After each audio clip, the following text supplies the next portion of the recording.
Welcome to the Undisputed podcast. I'm your host, Jenny Taft. This podcast is the full show from today's episode of Undisputed from start to finish. They've got a busy slate, so Skip, Shannon, let's get to it.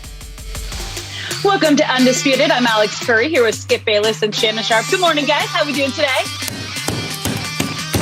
I had you, Skip Bayless. You dirty, stinking rascal. I can't lose for winning. You can't. I had pity on you yesterday. I said, I will give you the Lakers plus 4 points, which you demanded. I gave you 4 points for one case of Diet Mountain Dew. You had me. I had you dead right. I'm down 14 late in the third quarter, and I thought, in fact, I tweeted, I am done for the night. And the Grizzlies go on a 38-19 run, capped off by my man Desmond Bane making both free throws near the buzzer to give Memphis a 5-point win. Thank you very much. You know I didn't have you. You know why? Because I got something on my team that nobody else does. That is correct. Thank you, Westbrook.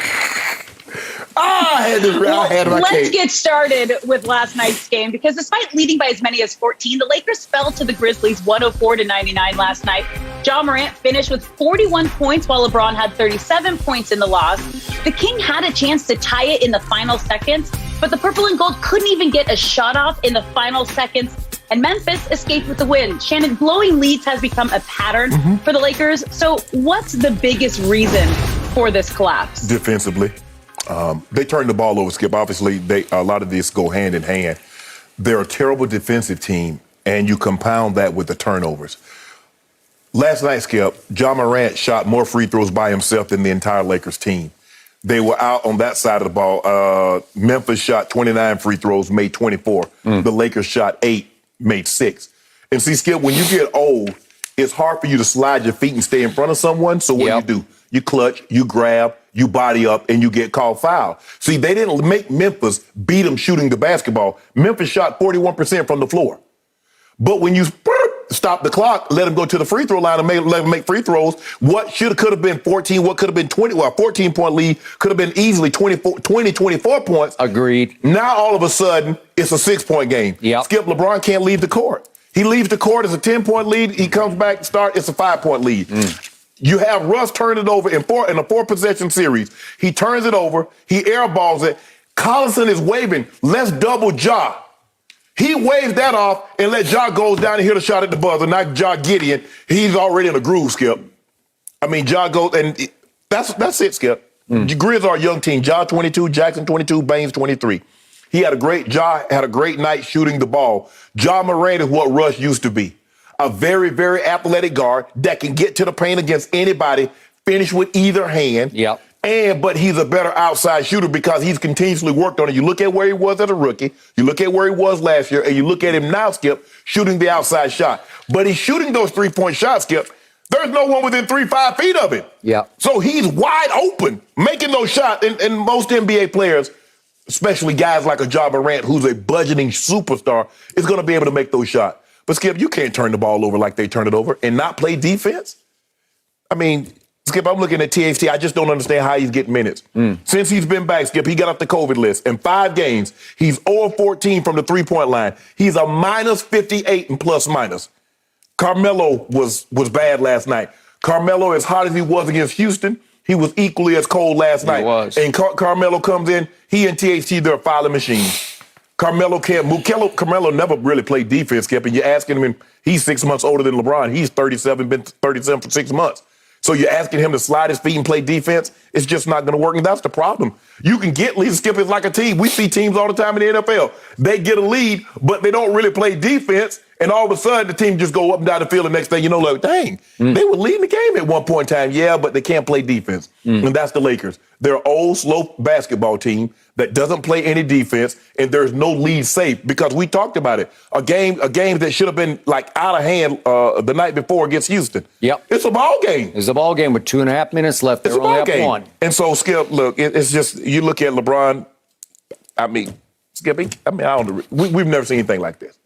I mean, even you can't, like, you just sit and marvel at what this man's doing at the age of 37, 36, 364 days last night. You just marvel, like, how? Skip, and you know, at one point in time, I was thinking, well, LeBron needs more help.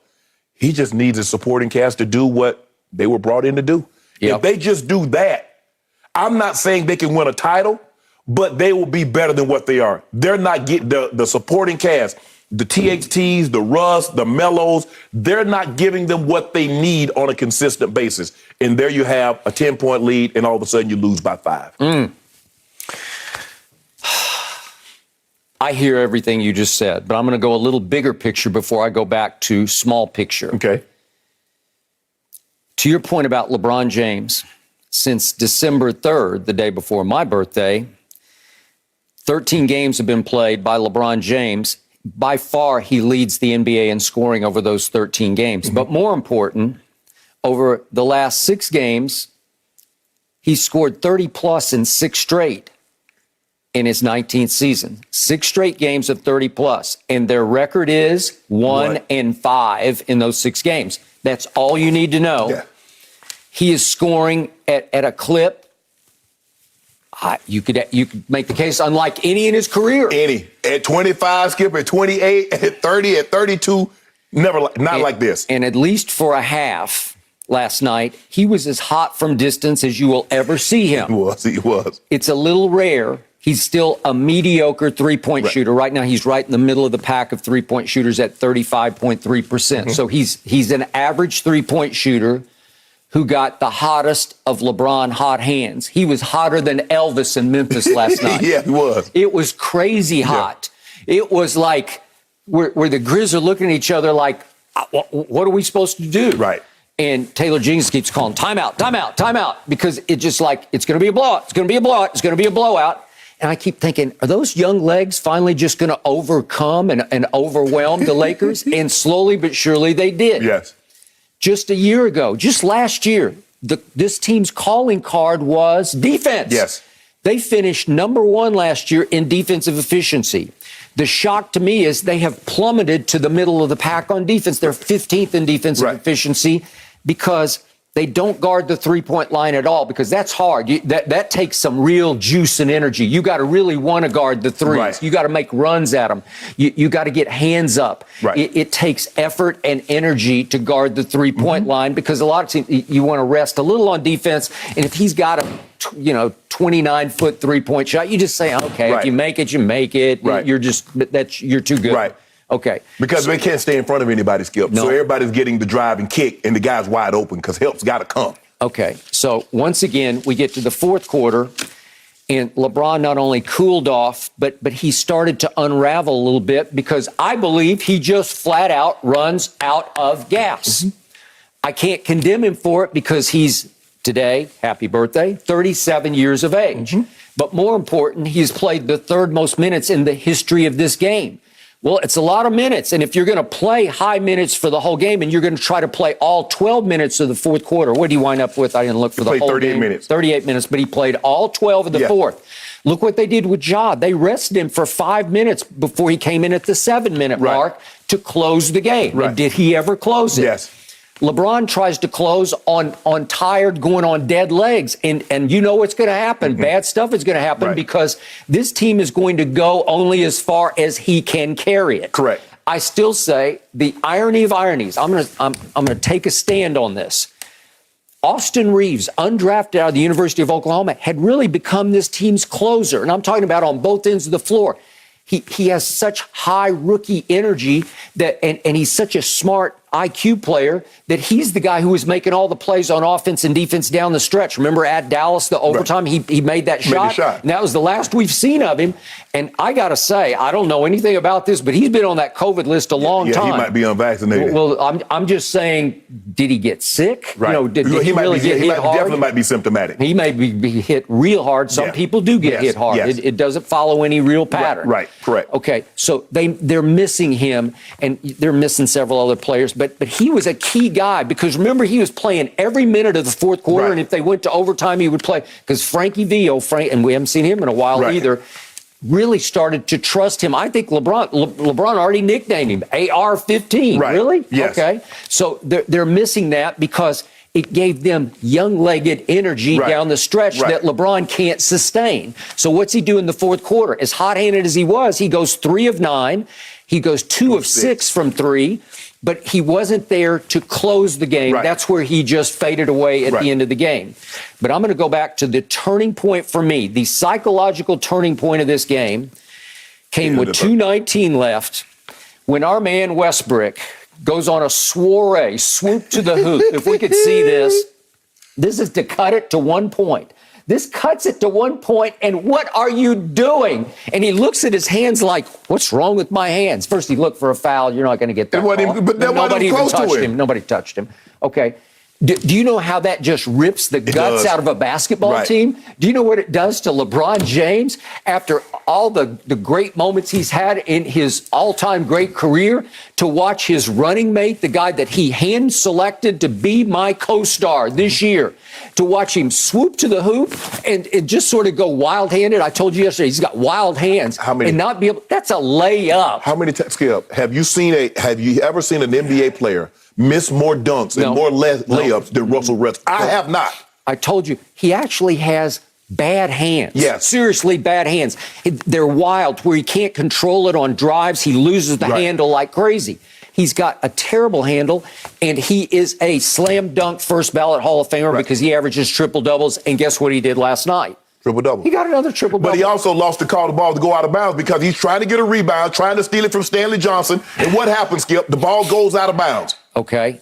So while we're on this subject, before I get back to LeBron, I think it's time once again for our daily ritual, our Russell Westbrook turnover blooper reel. We got to see it. He had 5 more last night. Can we just see what they were?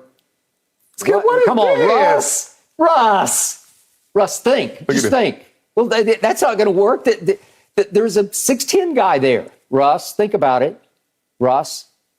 Who was that for? Dwight didn't even see the basketball. Whoops, that's wild hands. That's just no handle. Okay, here you go. Oh, God, I just said thank you, God. I'll take that, right? Okay. Every time he does it now, because he's running away with the turnover lead in the NBA, it rips your guts out. Yeah. It demoralizes your basketball team. But I tell you what, Skip, he is playing hard, though, right? That's his MO. That's what Nobody LeBron says he plays smart, but everybody says he plays hard. Hard gets you beat. Him playing like he's playing hard, out of control. Okay. All right. Now, I'm going to give you the antithesis of that, the flip side of that. As much as I love Ja Morant, because he has got the killer closer gene in him, he is cold-blooded down the stretch. I want the ball in his hands. In the fourth quarter, he was, again, I'm rooting for the Grizz because we got the little bet on it. Right.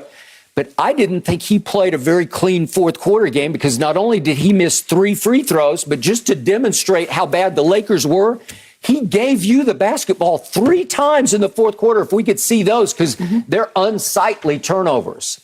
Where I'm saying, Ja, come on. He just dribbled the ball off his own foot and lost it out of bounds. And then this one, okay, they called the charge. I didn't think it was a charge, but they called it and it stood. Okay, and this is the one that drove me crazy. You're better than that. What?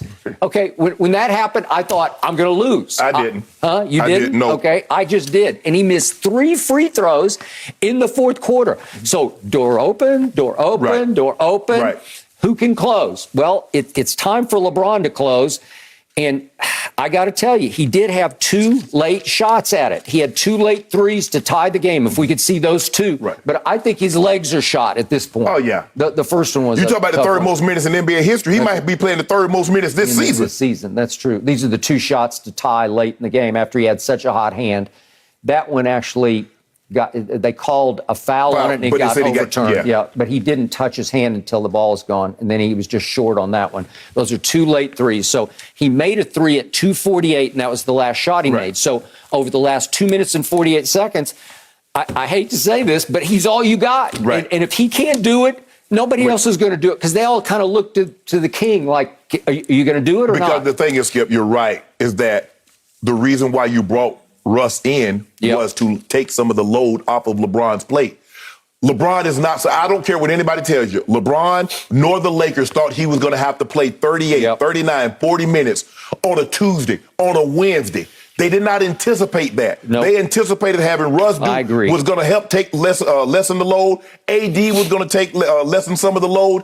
And none of the guys, now AD's been injured, but nobody thinks AD has played up to expectations this year. No one thinks Russ Well, actually, Russ has played like Russ has played over the last 8 years. Like I said, I still, for the life of me, how someone can sit around a table and that watch basketball, that their job is to evaluate players from opposing teams, evaluate the players on your team and says, okay, if that guy becomes available, he would be a great fit. How can you evaluate Russell Westbrook and think at some point in time, this guy can help us win a title when he has not done that for anybody, even Kevin Durant at his 8, and he's still at his apex. Kevin Durant at 24, 27, 26, couldn't get past Russ. James Harden averaging 38, couldn't get past Russ. How do you expect LeBron in year 19 to overcome him? And the man is, LeBron James has never had one stretch in his life in the NBA where he's done this, but he was in his 20s. Yep. And he can't overcome Russ now. He can't because it's just too horrible. And then he made the mistake of doing what Russ normally does. Got caught up in the air with nowhere to go with the ball, and he turns the ball over, and that ends it. Yeah, okay, so let's look at that final play. LeBron actually looked a little old on this play. I think he was just worn out at this point. It's heavy-legged, tired-legged, dead-legged.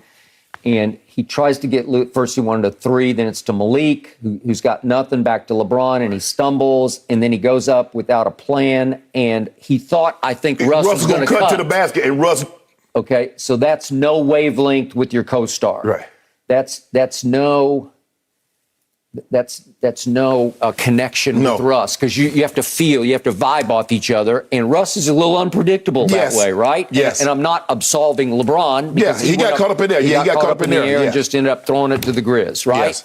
And it was deflating because it's like the bottom fell completely out when he had been so hot. He scored 37 points, and it came down to that play. What did he have? He had what? He scored 14 to 22. He scored 22 in the second half, scored 15 in the first half, 22 in the second half. And like you said, they only scored 16 points in the fourth quarter. He had 8 of them. God. They only scored 16 points. 16 points. 16. And we've seen LeBron go get 15, 18, 20 in a quarter. So Ja Morant plays the final, actually, 7:30 of the game. And he makes 4 of 7 shots, but he made 2 of 3 threes, and they were big time. And listen, he came into this league without a 3-point stroke.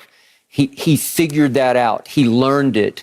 He honed it over summers of just shooting thousands of 3-point shots till he made it to the point where he could trust it. You can see he's got a new rhythm where he kind of sets, especially if they dare him, because they've been daring him a lot. Set, gather yourself, take a little quick breath, and then stroke it. And he made 2 huge ones that became like dagger threes. And whatever that young man is made of, you want to pour into somebody else, because he's got that, it's that killer will. It's that closing instinct where he wants the ball and he's not afraid to make free throws or big threes. And he just took the game over and scored 11 in the final 7:30. And it was his night. It was, Skip. I mean, he gave it to everybody. Avery Bradley tried to guard him. He couldn't do anything with him. Russ doesn't even try to play defense. No. I mean, they put Russ, and Russ just give up. I mean, he doesn't even care. Our bench was terrible last night. Tucker was -7, Melo -15. Plus, your bench gave you 0 3-point shots. Usually, it'll give you a few. Skip, they gave us 2 of 11. 2 of 13. Okay. Horton Tucker was 0 for 2. Melo was 1 of 8. Stanley I'm Johnson looking was at 1 their of 3. bench. I'm sorry. Their bench gave them 0 3. So yes. I gave us 2 of 13. Because remember, they shot 33% from 3, and they still beat you. And to your point, you said they shot 41% from the floor, which is not very good, and they beat you. Yeah, because when you turn the ball over 18 times, Skip, and they fouled you 11 times, you fouled them 25 times, hence the discrepancy. And don't talk about they shot. Nah, you fouling. You're old, you can't move. When you old and can't move, Skip, you reach, you grab, you clutch. You try to body. That's what happened. I'm watching the game. I didn't think it's like, oh, man, that's a bad. No. Horton Tucker has turned into a turnover and fouling machine. Yeah. Melo, Skip, LeBron from damn near half court, whips a pass behind his back, hit Melo in the chest. Boop, right out of the back. And Melo got a layup because they don't believe. There's no way. How can LeBron, he's dribbling this way, how can he put a pass to Melo?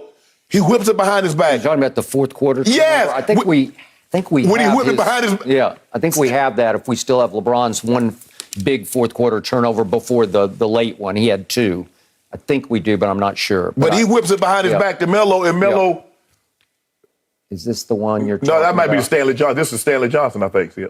Oh, okay. Okay. It was just like it was a sort of a loose ball kind of turnover. Okay, I got it. But I know which one you're talking about. Yeah. Okay, so in the end, I saw a story yesterday, I think it was in the Bleacher Report, in which it was reporting that the Sixers are not interested in Russell Westbrook for Ben Simmons. And I'm like, duh. You're kidding. That's news? Yeah. Because, no disrespect to the Bleacher. I love the Bleacher Report, but it's like, who would be interested in this? Philly thinks with Joel Embiid and the way they're playing, if they were to get another star and pair with him, they have a legit chance. Because there's nobody in the Eastern Conference can deal with him one-on-one. Nobody. You don't have a big. The Bucks doesn't have a big. No.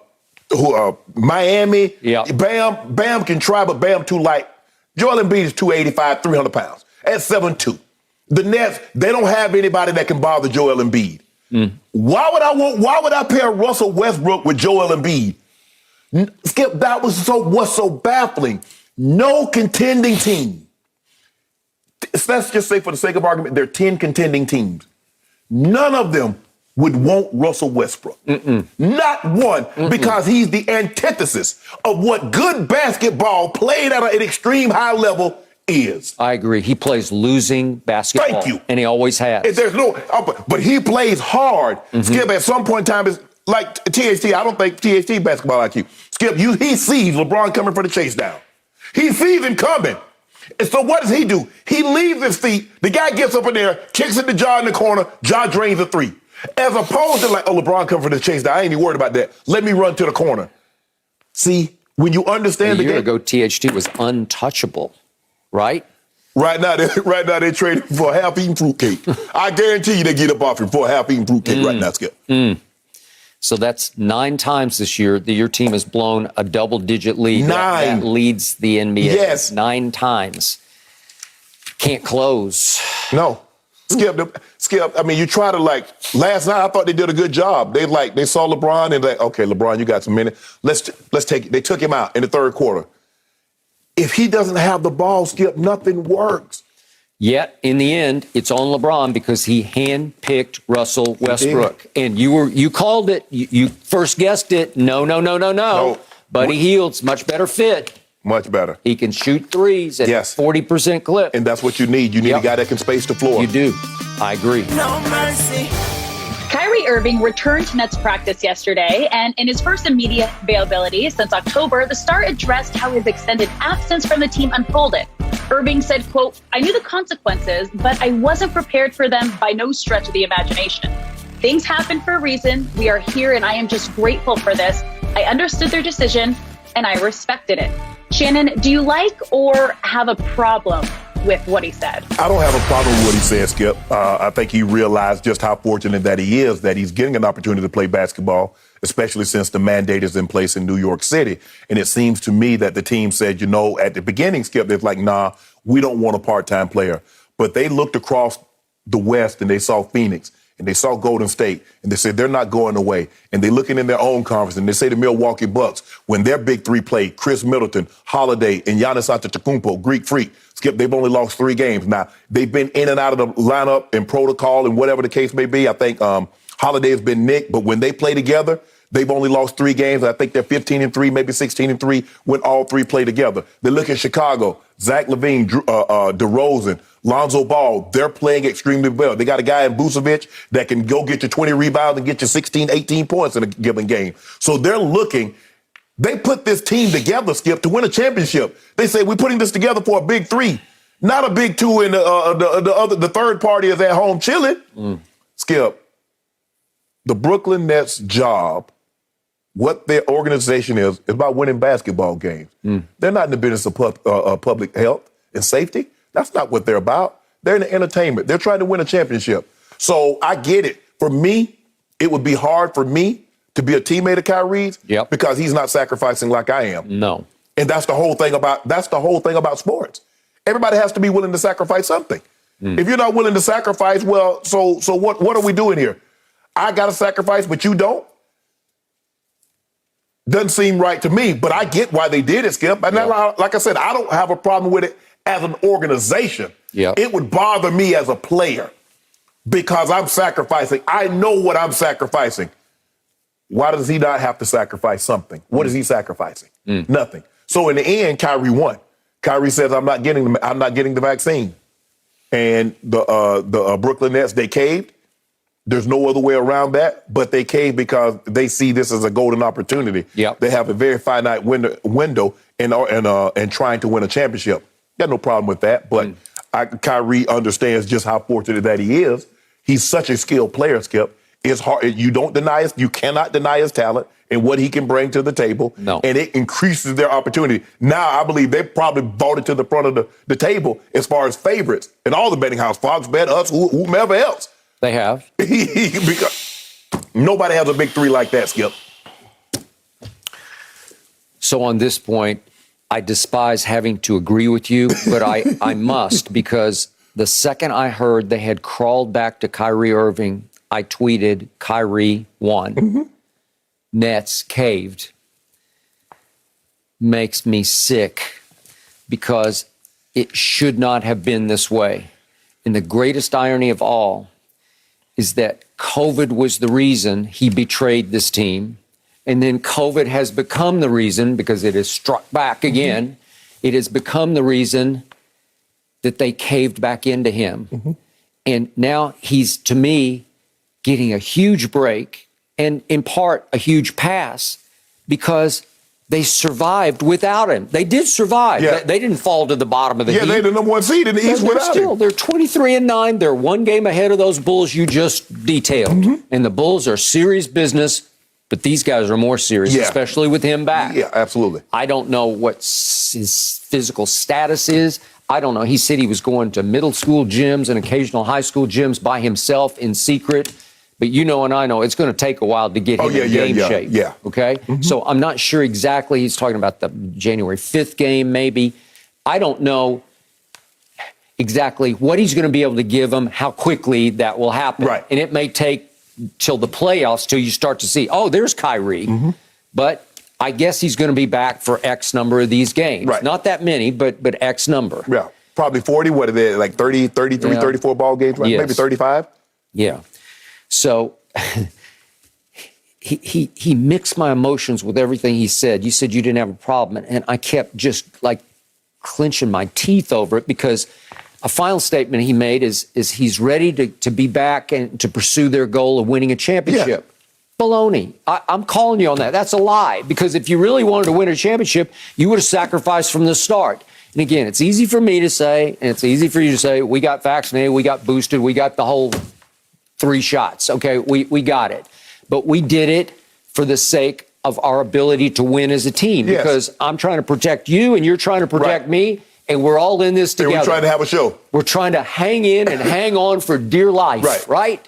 Literally for dear life. But Skip, I have a very unique perspective that most people that say, Shannon, you don't know what you're talking about. I was on a team concept, and I know what it's like to sacrifice.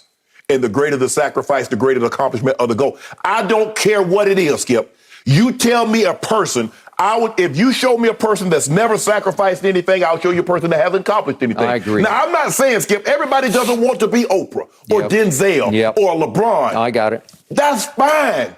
But if you think you can achieve greatness or a level of greatness without sacrifice, you cannot. You cannot. The price you have to pay is severe. We just talked about LeBron. You better keep paying a severe price. Brady's paying a severe price to still be upright at 44 and wanting to do this. He's sacrificing his marriage. He is. His wife wants him to come home. The kids want him to come home. They want him That's to come what home. He's sacrificing. That is correct. I am so with you on this. And yet the greatest, most painful irony was the driving force of putting this team together was one Kyrie Irving. I think without him, I don't think Kevin goes to Brooklyn. I don't think. No. I doubt it. No. And the whole James Harden acquisition, I think Kyrie was generating. I think he was fueling the acquisition. So he put it together, and then he undercut it.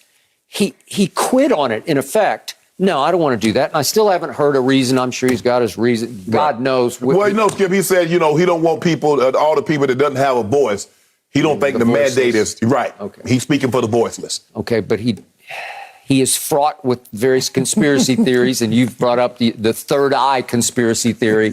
You get vaccinated, you develop a third eye. We haven't seen it because a lot of people have been vaccinated for quite a while now, and I think I haven't seen a Cyclops. Have you? I haven't seen one yet, but he's got his theories, and I always credit him because off the court he's got a high basketball IQ. I think he has a high in general IQ. Yeah. He is a deep thinker to a fault because sometimes you can just overthink it to death. Yes. And I think he overthought this one into oblivion. And then he's got so much pride that once he dug in, he said, you got to stand on the hill. Yeah, I'm just going to sit right here on top of my hill and I'm going to fold my arms.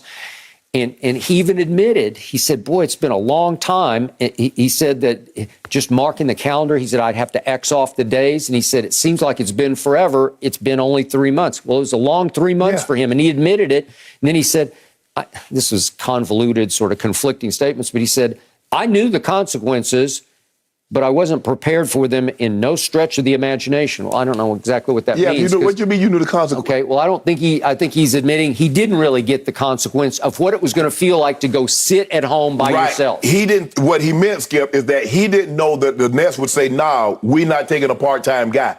Yeah. He was willing to say, well, I ain't doing the mandate. I understand that I'm going to get criticism for people that want me to get vaccinated, but I didn't anticipate the Nets said, nah, go home and don't come back. He didn't anticipate that. I don't think anybody anticipated that, Skip. We were all shocked. That day's like, Steve Nash like, nah, and the general manager's like, nah, the owner's like, nah, we want somebody, a full participant. We don't think it's fair.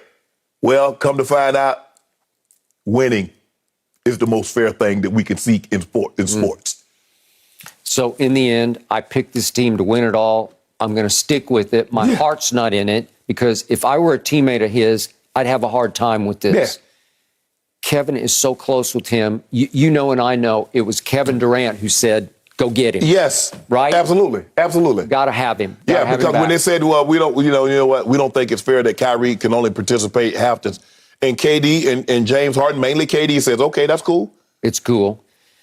They know they need him. They do. And they're willing to take him under any circumstance. And yet I just believe there are other players down the line in that locker room who are just shaking their heads. And it could hurt your unity going forward. It could be the underlying reason they don't get home in the end. Well, Kevin Durant's in protocol. Kevin Durant's logging a lot of minutes. And he can definitely lessen the load. That's why you went and got James Harden. Yeah. Because if one of those other guys are out, Skip, you still have two superstars. Okay. And we know with those superstars, we've seen those guys separate. Yeah. So we know if you have two of the three, you still have a chance to win a championship. Skip, I don't know. They become damn near unbeatable with those three guys. Because how do you stop? What do you do? Hope they miss? Pray they miss? They've been pretty good with a little bit of Kevin and a little bit of James, who's looked about half of himself. James Harden's looked good for like 4 games this year. I agree. He admitted in an ESPN interview I saw yesterday, I had to drop some pounds. Yeah. And he didn't drop them with his diet. He just had to play them off, right? Okay, so he played them off. So to conclude on this, it reminds me a little bit of the AB situation in Tampa, except there's one huge difference. Kyrie didn't commit any felony offense. It was his personal choice. Right. He said, I'm not getting vaccinated. I'm not getting vaccinated. AB committed what could have been a felony offense with a fake vaccination card. But what is similar is that management in both cases had to say yes or no. And I believe Bruce Arians, in his heart of hearts, was saying no. And I believe Tom Brady said, I got to have him, BA. I got to have him. Especially after they lost Chris Godwin for the rest of the year. Yep.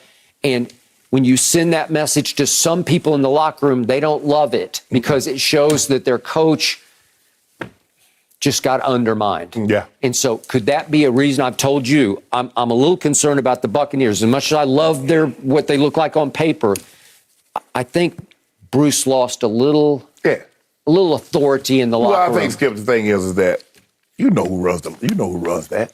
That's Tom Brady's ship. Okay.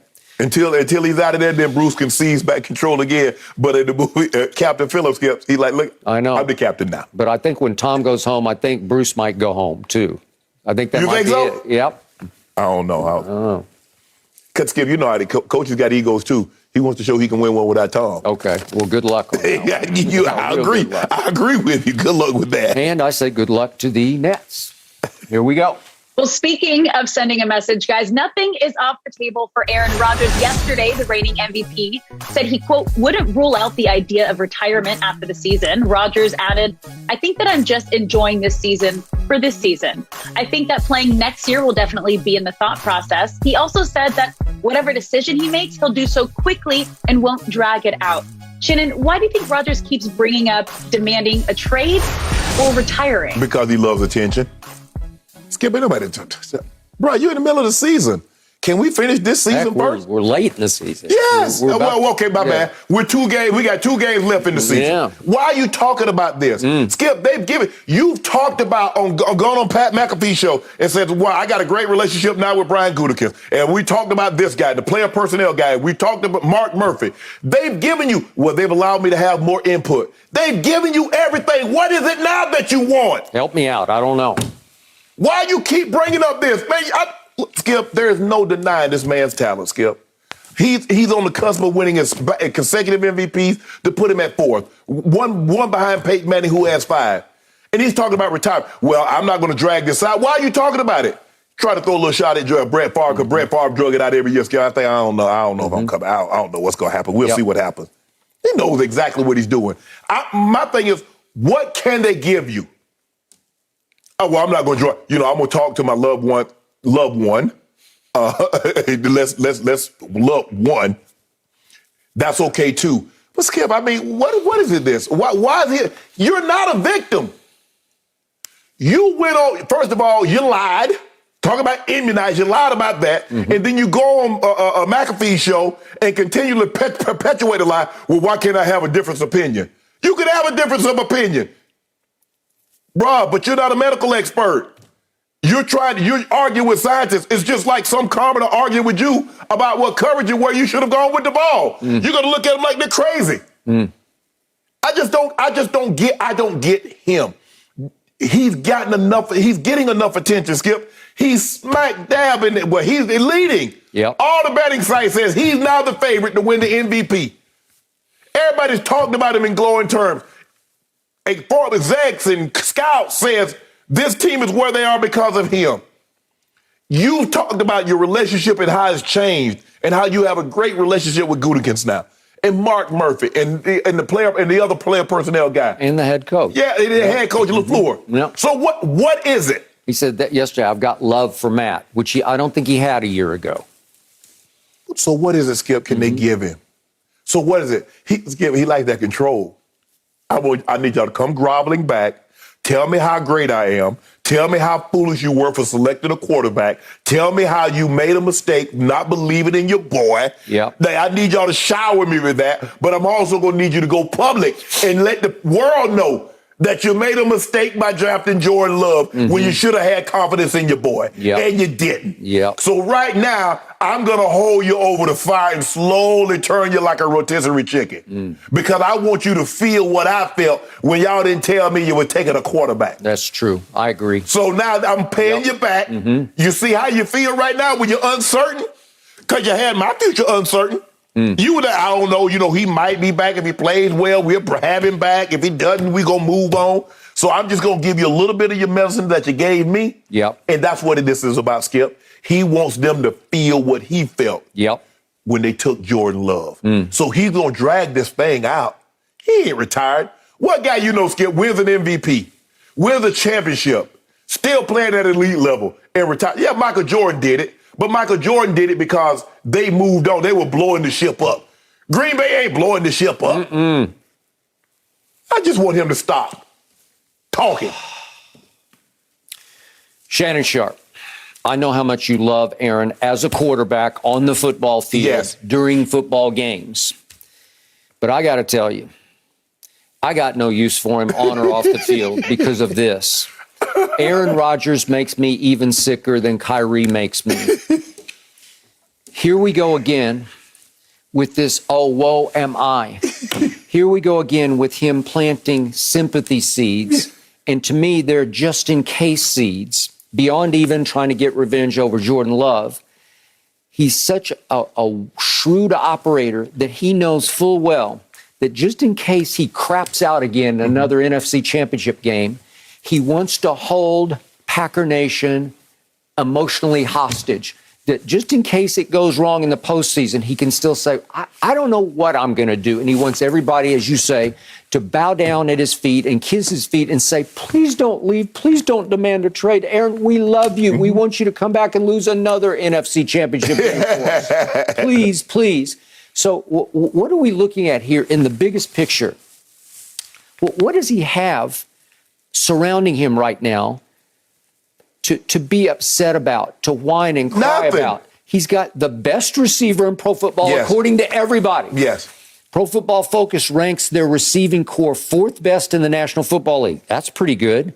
It ranks his offensive line in pass blocking 8th best. It's top 10, so it's pretty good. And they've been beat all to hell. They've had all kinds of issues, but they protect him pretty well.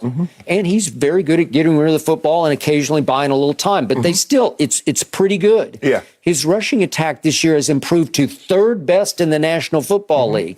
His defense, all according to Pro Football Focus, is tied for 3rd best in overall grade. Tied for 3rd best, and it is graded the 2nd best pass rush to the Rams. I think my Cowboys have climbed up in there, but they're looking at body of work for the whole year. Green Bay is 2nd best pass rush to the Rams. What's not to love about this situation except for Jordan Love, right? I get that, but you want to talk about having help? You got help everywhere. You got a really, really good football team. You can make a case. What I just outlined for you is the best team in pro football. Yeah. And he's saying, this late in the year, I don't know. I'm not saying I want to retire, but you never know. I'm not saying I would demand a trade, but you never know what would happen, because he wants everybody to be on his puppet string, just in case he needs to yank that puppet string again. Yeah. And I got to tell you, this is just me. I know this will not happen, except in my head. All of the above disqualifies him from the MVP race. And I'm not trying to make a case for Tom Brady here. I don't even care about Tom Brady. I'm saying, independent of Brady, this man deserves to be undercut and dislodged from the whole MVP conversation, because look what he's doing to his football team. If I were his teammate, we're 2 games from the playoffs. Why are you talking about We're the this, number bro? 1 seed, and I would be saying, what is going on here? Is that team unity? And we know he's the ultimate blame deflector and finger pointer, and he always seems to be removed from the team. It's like he's on a pedestal above the team, and his whole attitude is, they're so blessed to have me around, and I think I'm kind of liking it this year. Well, if I'm his teammate, I'd say, why are you doing that to our unity? Because, as you know, it's just a unity game. It's an all for one and one for all. The team that hangs together, the strongest, usually wins. You've been on those teams. 2 in Denver and 1 in Baltimore. It was like this, man. And you had strong, what I call veteran senior leadership, starting with you and Ray Lewis in Baltimore, and you and John in Denver. You have to have that at the top, and they don't have that. Their quarterback is the biggest diva maybe in the history of this league. John, in his last year, he played 16 years. Not one time John never mentioned retirement. Well, it shocked me that he did. Exactly. Because you had a shot at 3 in a row. He won the Super Bowl, won Super Bowl MVP, and it's like, I don't want to do it. By the way, nobody's ever won 3 in a row. You had a chance. And the thing is, Skip, look, this is what we know about Aaron. He always thinks he's the smartest guy in the room. He does. He has all the answers that we wish we had. He loves, Skip, going around Green Bay. Aaron, don't leave. They should get rid of Gutekunst. They should get rid of Mark Murphy. Whatever you want, Aaron. He loves that. Yet, Aaron, what do you want in the offseason? I'd like to get Randall Cobb back. Okay. We'll they get him Randall Cobb. They got him back. All right. What else? What else you like? I can't show you much more. Re-sign Aaron Jones. Yes. Got a running game. Look, as offensive lineman, he still has a top offensive tackle that's probably going to come back at least for the playoffs, Kyrie. He is. So, Skip, they've bowed down. They've acquiesced. They've done everything but wash his feet with their hair. Yep. And he's still talking about, well, I don't really know. I've just got to sit down at the end of the season, speak to my loved ones, and just, figure this thing out. But I won't draw it out. Yeah. You're drawing it out now by talking about it every single week. Do you realize that's drawing it out? And on top of this, you flat out lied to the world and to your teammates. Oh, we're not going to forget that, Skip. You can draw it out. You can talk about you're not going to draw it out, but we realize you still lied. We're not going to forget about that, and you still go on there, and you still doubling down. You're still doubling down. And we've had other players, Kirk Cousins, Carson Wentz, who am I forgetting, who were unvaccinated, who just owned it. Yes. Oh, Cole Beasley. Cole Beasley, yeah. They just said, no, for whatever reason, I'm not going to do it, and I'm going public with it, so I'm under the mask mandate. I got to do this. The protocols are more severe. He saw the criticism that he didn't want that, Skip. He wanted to be unvaccinated, but he didn't want the criticism and the blowback that came along with that. So, look, they're going to be people that side with him because there are people out there that don't believe in the vaccine or the mandate or whatever the case may be. Yep. But he knew. He saw what Cole Beasley was getting. He saw what Wentz and Cousins were getting. I don't want that. I want to be beloved. And so I'm going to use a term says immunized. Had they asked me, you are a lie. All you said was that you weren't immunized. And for people that are not vaccinated, you don't have a problem. You're not going to judge them. How can you judge somebody when you're like them? Skip, I know a thing about a judge. A judge don't judge himself, do it? Right, just sit down. You're a great football player, but you're a horrible person. Sit down. I'm sick of your mouth. You're not a victim in this. Everything that you've done has been self-inflicted this season. You did that to you. Yep. So, in the end, if Aaron Rodgers were the reigning Super Bowl MVP, I would give him a little more break here. He's the reigning MVP of the regular season, but not the Super Bowl MVP. And I'm going to bring it up again. I'm going to detail it that he's fallen now to 1-4 in NFC Championship games. In his average QBR in those 5 games, one victory over Caleb Haney and the Bears in Chicago, that got him to their one and only Super Bowl. His QBR average is 59, scale 0 to 100. So he's been just above average in those 5 games. And the last 2 have been devastating losses at San Francisco and then at Lambeau. Well, he better not. He better not lose. He better not get home field and lose this one. Yeah. He better not lose this one. Because I don't want to hear nothing about no excuse about we did. I wish my coach would have gone for it on 4th down. Well, you should have run. Yeah. Because you've gotten 4 rushing touchdowns this year. You run and pump fake. You did against the Rams. You did against a couple of other teams. You should have run. Yeah. By the way, I appreciate you bringing that up. We should take one last look at that game last year at Lambeau when it became 1st and goal at the 8. There's the first throw to Lazard. I don't know where that was intended for. I thought he was accurate. And then you said it should have run. No, this is the next one. On 3rd down. This one is what he should have run. Too. Yes. Airmail Devontae. Okay, you step through there. And then skip, pump fake, keep running. Yep, maybe. And he forces it back across his body to a double-covered Devontae at the goal line who's got no shot at catching the ball. Right. And his young head coach said, I have seen enough. Right. I'm going to kick a field goal here that's going to make it 31-26. And Aaron was humiliated, and he took his pound of flesh back from the young head coach by opting out of the entire offseason until camp opened, and he finally said, okay, I'll give you a break. Right. I'll come in. Well, you remember on Jeopardy, the contestant, well, why didn't you go, why did you kick the field goal on 4? That's a good question. Yeah, that's a good question. My gut feeling on Aaron Rodgers, I've said it from the start, I believe in his heart of hearts he does not want to go to Denver or Cleveland or wherever else it would be. I think he wants to retire the king of that hill in Green Bay. Yeah. I think he loves being a Packer. I doubt he loves living in Green Bay, given his status now with his new loved one. Right. But the point is, I just think he loves being the Green Bay Packers quarterback, and I think he wants to play 3 more years. What is he? He's 38? Yep. Yeah. Couple more years and be done with it as a Packer. And he wants to hold them hostage in ways it's just like Brett Favre used to do. Same. Thank you. Here we go again.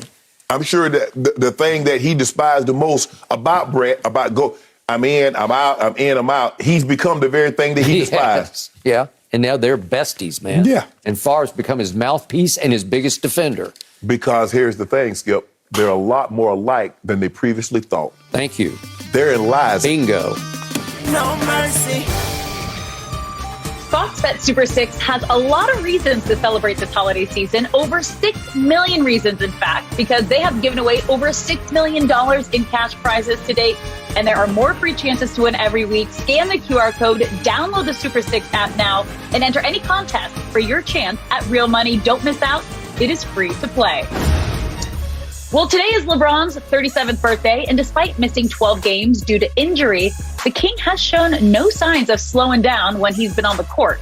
Surprisingly, LeBron revealed he has thought about retiring, addressing it after Tuesday's win over the Rockets, saying, quote, "I've thought about it, where I'm at with it. I'm still playing at such a high level, but I'm in year 19 and I'm on the other side of the hill, so we'll see where the game takes me." So, Shannon, how much longer do you see LeBron playing? Is at least 22 seasons. He has one more year left on his contract, Skip, after this season. That'll put him at 20. I can see him playing 2 more years after that, at least giving himself an opportunity to potentially play alongside his son. Look, what keeps him going now is the chance to win a championship and Kareem's record. Yep. And he's right, Skip. He's playing at such a high level. Skip, there in the last 20 years, there have been 3 streaks of a guy scoring 30 points, shooting 50% or more better in 6 straight games. 28-year-old LeBron James in 2013, he was the MVP. 25-year-old KD in 2014, he was the MVP. 364-day-old LeBron James in 2021, in year 19. Who will not be the MVP. He will not be the MVP. Because his team's record will not be good enough. Would allow it. Yeah. Skip, the highest scoring average by in year 19 by a qualifying player. Kareem averaged 14.6. Dirk averaged 14.2. LeBron James is averaging 28 points a game. 28, 7, and 7. If he qualified, he just hasn't played enough games. He will qualify. He will ultimately, but he's second to KD in scoring in the whole league now. In the whole league. Yes. So, Skip, I think the thing is that LeBron's game is going to age well because why? He plays with this. Tom Brady is not physical. Tom Brady, the athleticism is where it was when he first came in the game. But Tom Brady's mind allows him to play at such a high level. LeBron's mind allows him to play at such a high level. So, yes, Skip, can he dominate the game for 4 straight quarters? No. But you've seen him, Skip, go get 14, 16 points in a quarter. You've seen him have 20, 25 points in a half.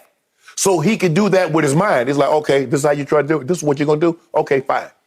He's worked on his 3-point shot. He's gotten better at that. He forces you to get up on him. Now he'll blow by you. He still can do that, Skip. So for me, Skip, I'm looking at a situation. I can see him playing 1 more year on his contract, 2 more years. I'm going to say he makes it to, at the bare minimum, year 22. By the way, I got to credit him before I launch on this. His free throws are up to 71%. No, it's 78%. I thought it was 71. 78. Don't do that, Skip. I ain't gonna let you show change it. I wrote down 71. Yeah, you wrote it down wrong. Huh. Really? Yep. Although MJ was a career 84. I know MJ. KD's a career 88. Well, what was MJ doing? What was MJ doing in year 19?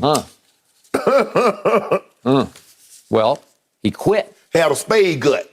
Well, but he quit for 3 years at age 34. He just said, I'm out. Yeah. If my coach is out, I'm walking out that door and I'm not coming back. Yeah. So he left for 3 years and he started enjoying his liquid.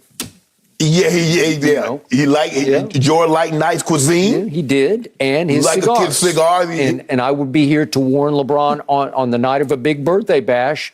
You're going to have to moderate your wine drinking and your cigar smoking going forward because it will take a year off your career if you don't. Well, okay, so what? He going to play 22, 20, and not 23. Okay. 22. But you already said 22. That would be 3 more years. Yes. Next year and 2 more. So 22 I got seasons. it.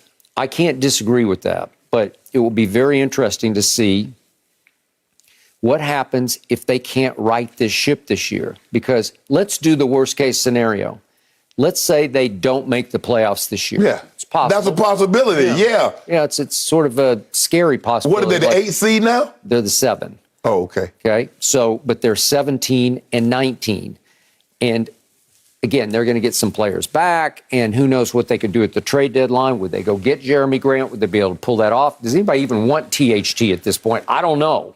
Do they want Kendrick Nunn, who's been out of sight, out of mind?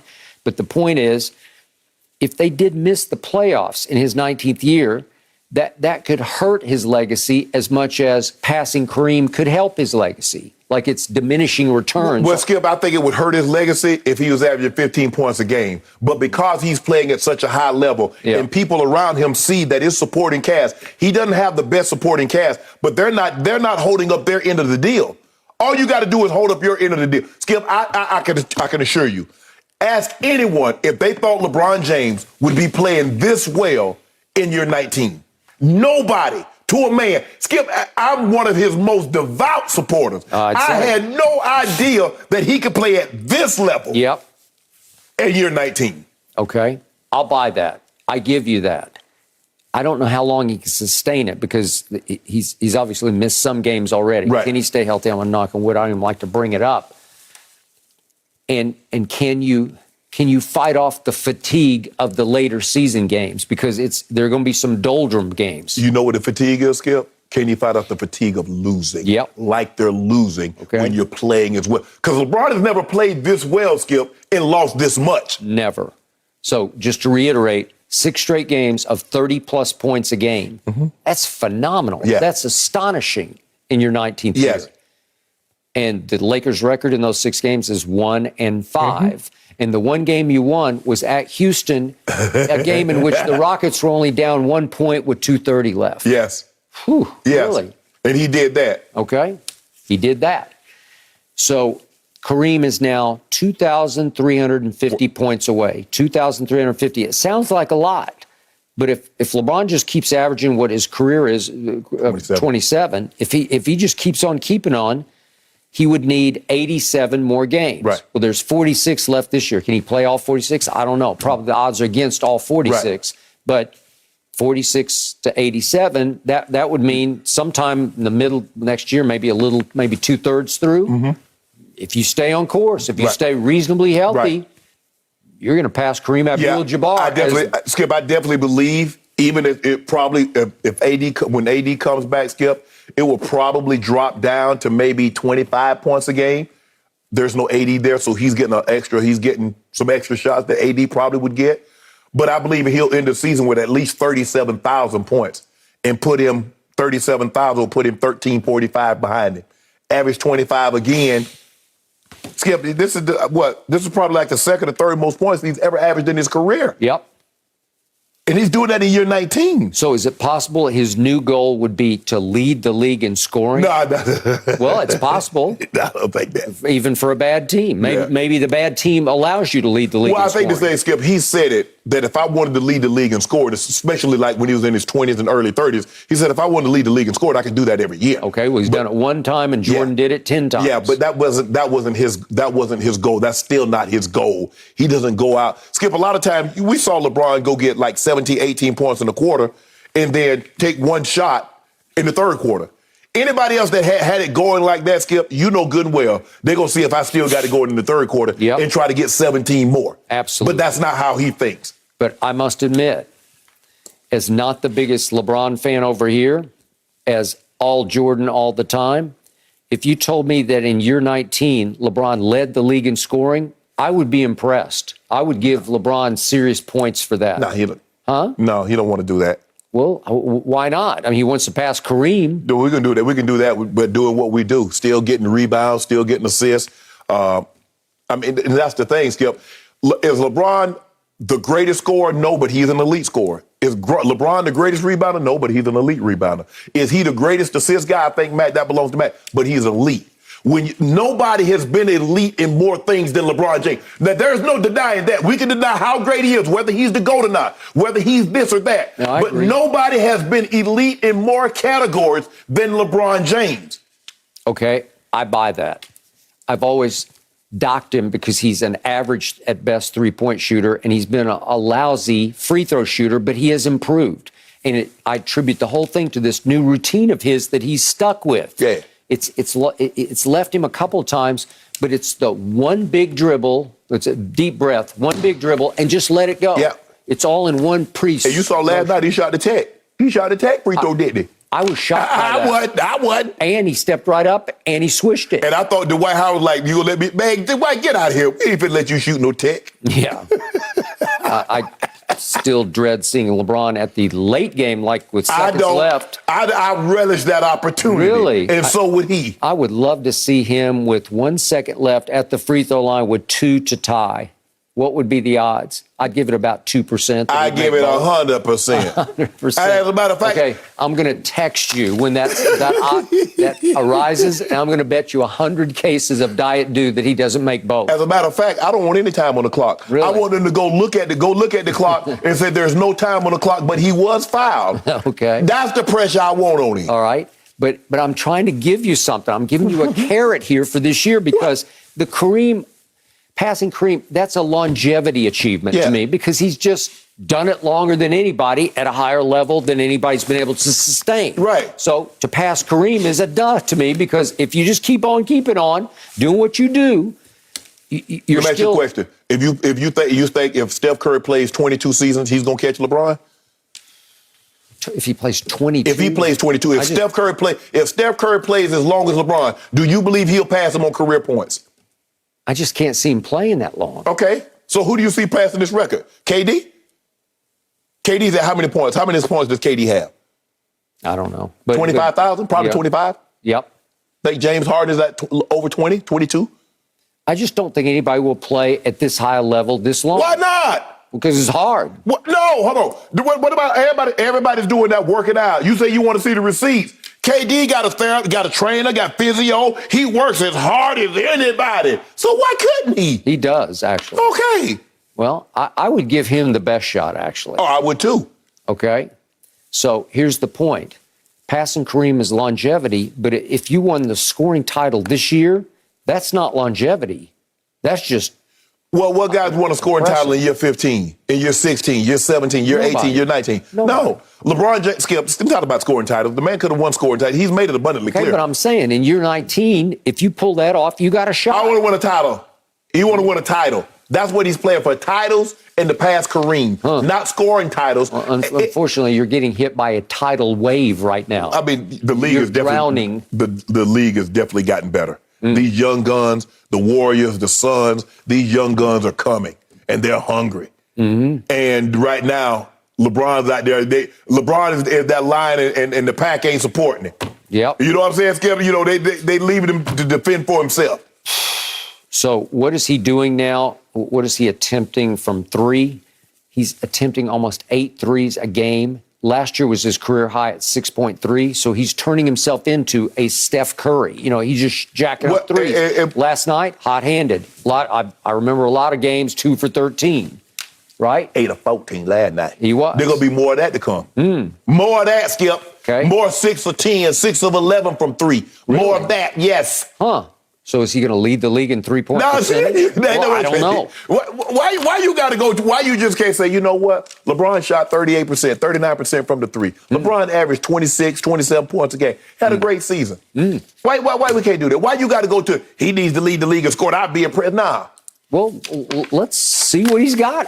I'm trying to open a door for you to say, then you would have a little better GOAT argument if he could lead the league in scoring in year 19. 40,000, 10 and 10. 40,000 points, 10,000 rebounds, 10,000 assists. He's the only player in the top 100 in all statistical categories. Can anybody else say that, Skip Bayless? Points, rebounds, steals, blocks. Can anybody say that? Just played longer. You can just play a lot of things. But does that mean you good at it? So in other words, you said he just out there. Is he out there just collecting a check, or is he doing what he does? Well, if he could have closed the game last night, I would have been pretty impressed. And he couldn't because he is not a natural-born closer. Yeah. Because he does not have what's called the clutch gene. Was Dirk a closer? Dirk was a closer. How was he closing in year 19? Kareem. Was Dirk a closer? I don't remember. Really? He closed one of the games when the chosen one became the frozen one. Kareem had the most unstoppable shot. How was he doing in year 19? Okay, how about this here? Tim Duncan. How was he doing in year 19? You remember Tim Duncan got blocked by the rim? And he caught it in Oklahoma City. You remember that, Skip? Yeah. I do. So how was he doing in year 19? My guy's still elevating. Yeah, all I remember is your guys lost 6 finals, and my guy won all 6 that he played in. Why he only been to 6? They only had 6 finals? Why they only had 6? I could have sworn they've been playing finals in the 8. They started playing finals Probably in the 50s. My guy got tired of winning finals and said, I'm out. No. Yep. So why couldn't he win in the 80s? Isaiah said, you ain't going to the finals. I refuse to let you go in the 80s. Whoever your best team were in the 80s, Isaiah said, my team ran through them. You like the Lakers? Beat them. You like the big three Celtics? Beat them. Oh, you like Jordan Pippen? Couldn't see me. That was Zeke can say. Who else can say that? 6-0 with 6 MVPs. You better be glad. You better be glad Zeke got hurt and they got old. They broke it up. They started 10 scoring titles to only one for the quote unquote king. We got more points, rebounds, assists, steals, block shots. Got all that. LeBron, be careful tonight. Moderate the wine intake. Moderate the cigar smoking. No mercy. The Cowboys have a big game against the Cardinals this weekend on Fox, and Jerry Jones is giving a lot of praise for their surprising season to Mike McCarthy. On his weekly radio show, Jerry said of McCarthy, quote, he is the difference maker, and that needs to be recognized. I'm really proud of him. Shannon, does Jerry have a point? No, Jerry's trying to give himself credit for hiring Mike McCarthy. Because I haven't seen a decision that he's made this year that's directly contributed to the Cowboys winning a ball game, Skip. He's been terrible at clock management. He's made challenges that shouldn't have been challenged, and he didn't challenge things that should have been challenged. Yep. Okay, you want to say he did hire Dan Quinn. Jerry hired Dan Quinn. Mike McCarthy is the head coach of the Dallas Cowboys in title only. I agree. All the other decisions, from John Fossil to Kellen Moore to everything else, has been a Jerry Jones decision. But Skip, this has to go well, because if it doesn't, it's a direct reflection on Jerry Jones. The man spent several nights at your house drinking beer and nachos. So this is something, I don't know how often you've done beer and nachos. I know he flew into Teterboro like a thief in the night to sign Bill Parcells. But Skip, Mike McCarthy is a difference maker. What? We're going to find out. I want to see when we get to a situation where a decision needs to be made that's going to be directly influenced whether you win or lose.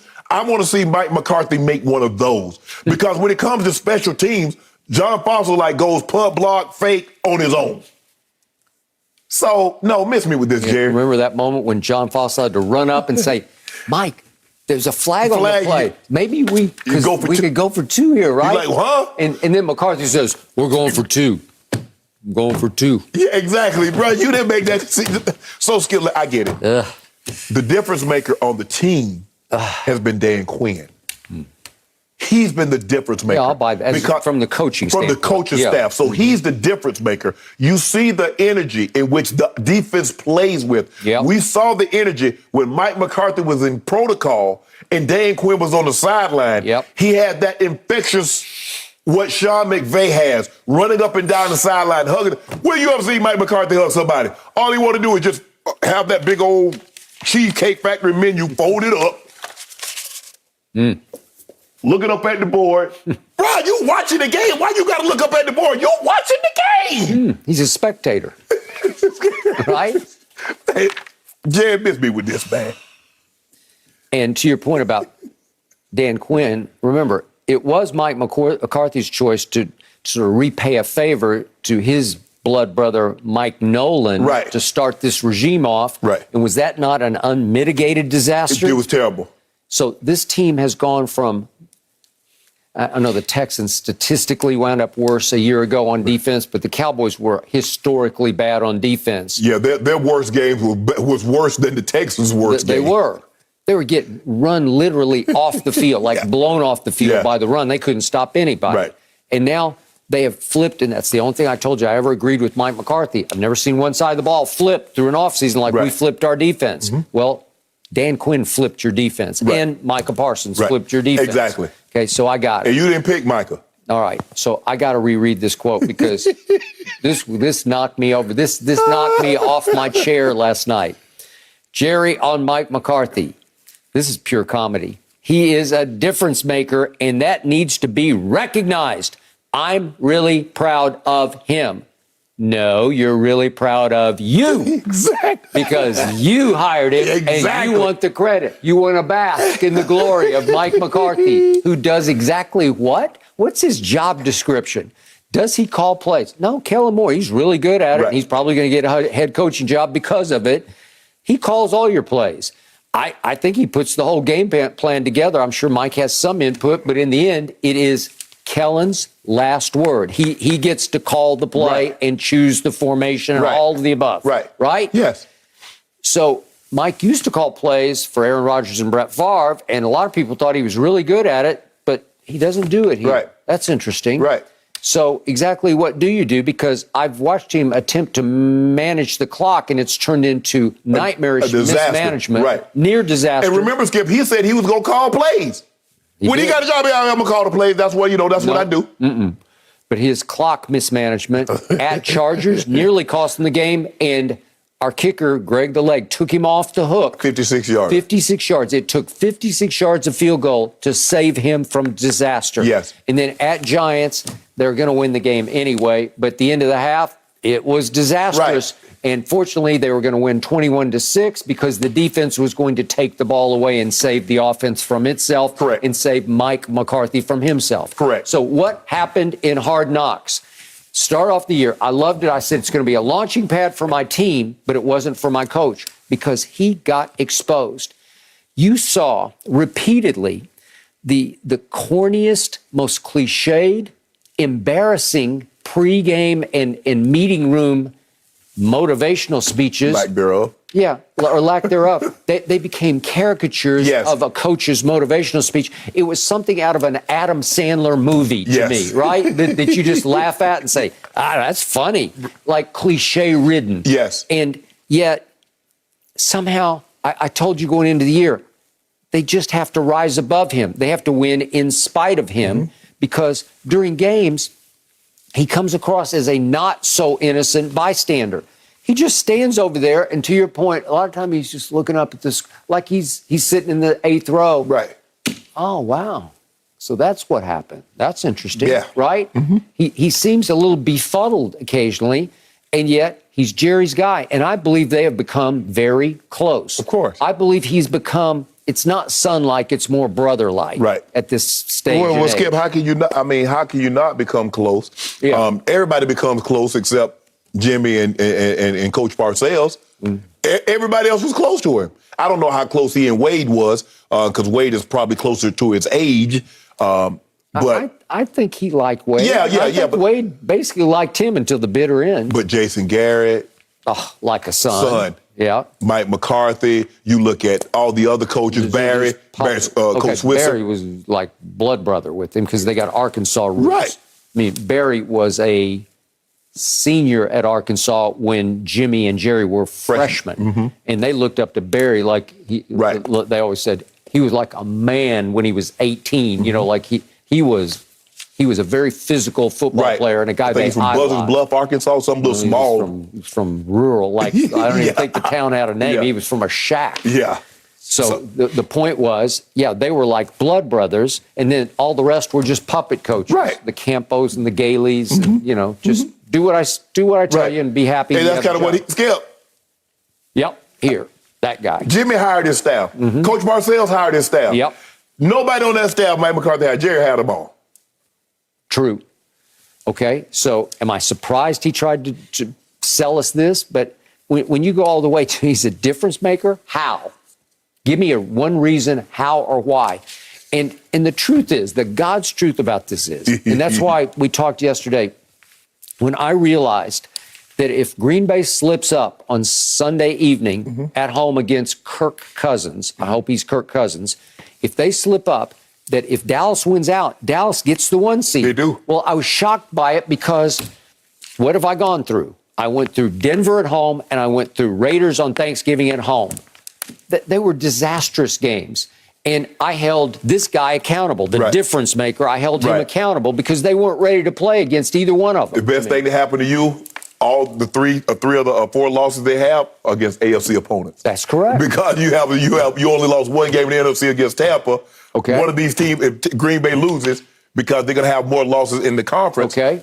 So my point is, I keep pinching myself. Wait a second. We could get the 1 seed with one little slip up. Now, we got to beat Arizona and then go win a tough game at Philly. Right. I don't think that'll be easy. But my point is, if you do that and you wind up at the 1 seed in spite of this guy, right? How did we do that in spite of 30-0 Denver early in the fourth quarter, right, in spite of blowing a game to the Raiders that is truly, it's even more pathetic than the Denver game. And scoring 9 points against Kansas City. Okay, that I get that one better.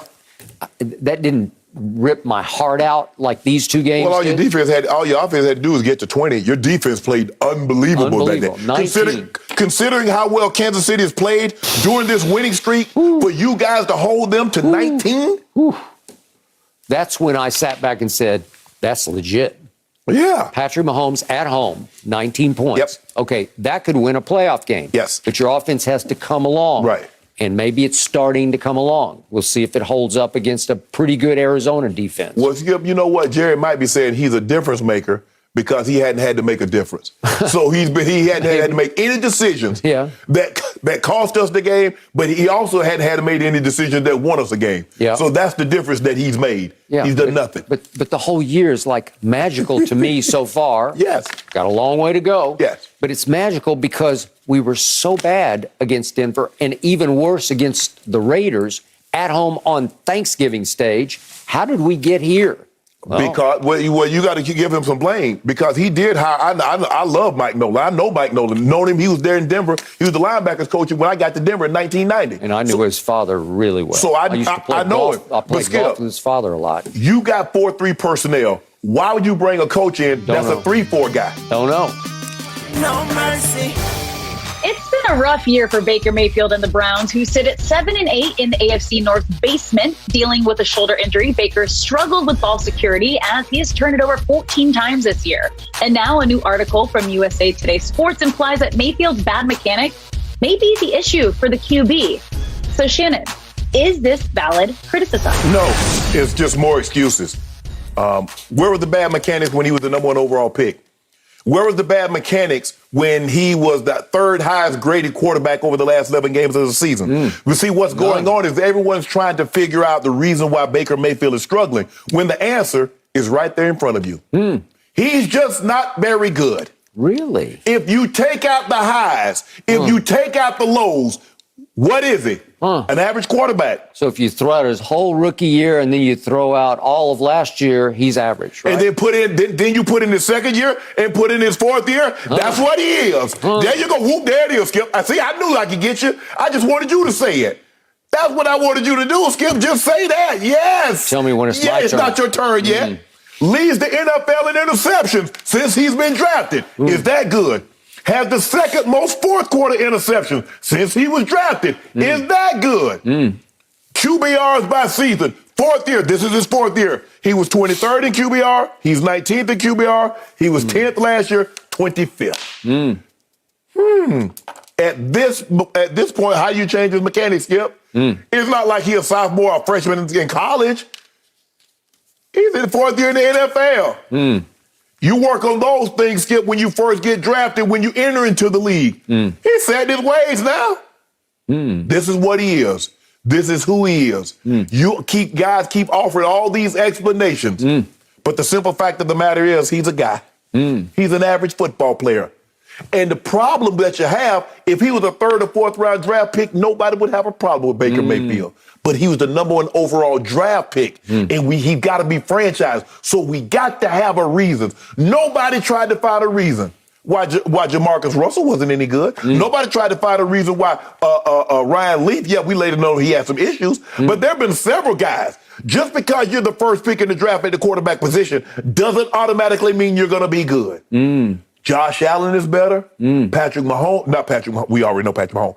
Lamar Jackson is better. And guess what? They got some young guns in his own division. Joe Burrow is better. Justin Herbert is better. Yep. Your guy is not very good, Skip, and it's time for you to face the music. And by the way, the Hall of Famer Shannon Sharpe said, going into that draft, Sam Darnold was the best quarterback in that draft. Your guy is a bust. B-U-S-T, bust. Get him out of my sight. Look like both of us was wrong about that draft. Look like both of us were wrong. So I'm going to reiterate that as a raw rookie in this league, in a sorry situation. Oh, that was a sorry situation. Hugh Jackson got fired for it. Hugh Jackson wouldn't even start him.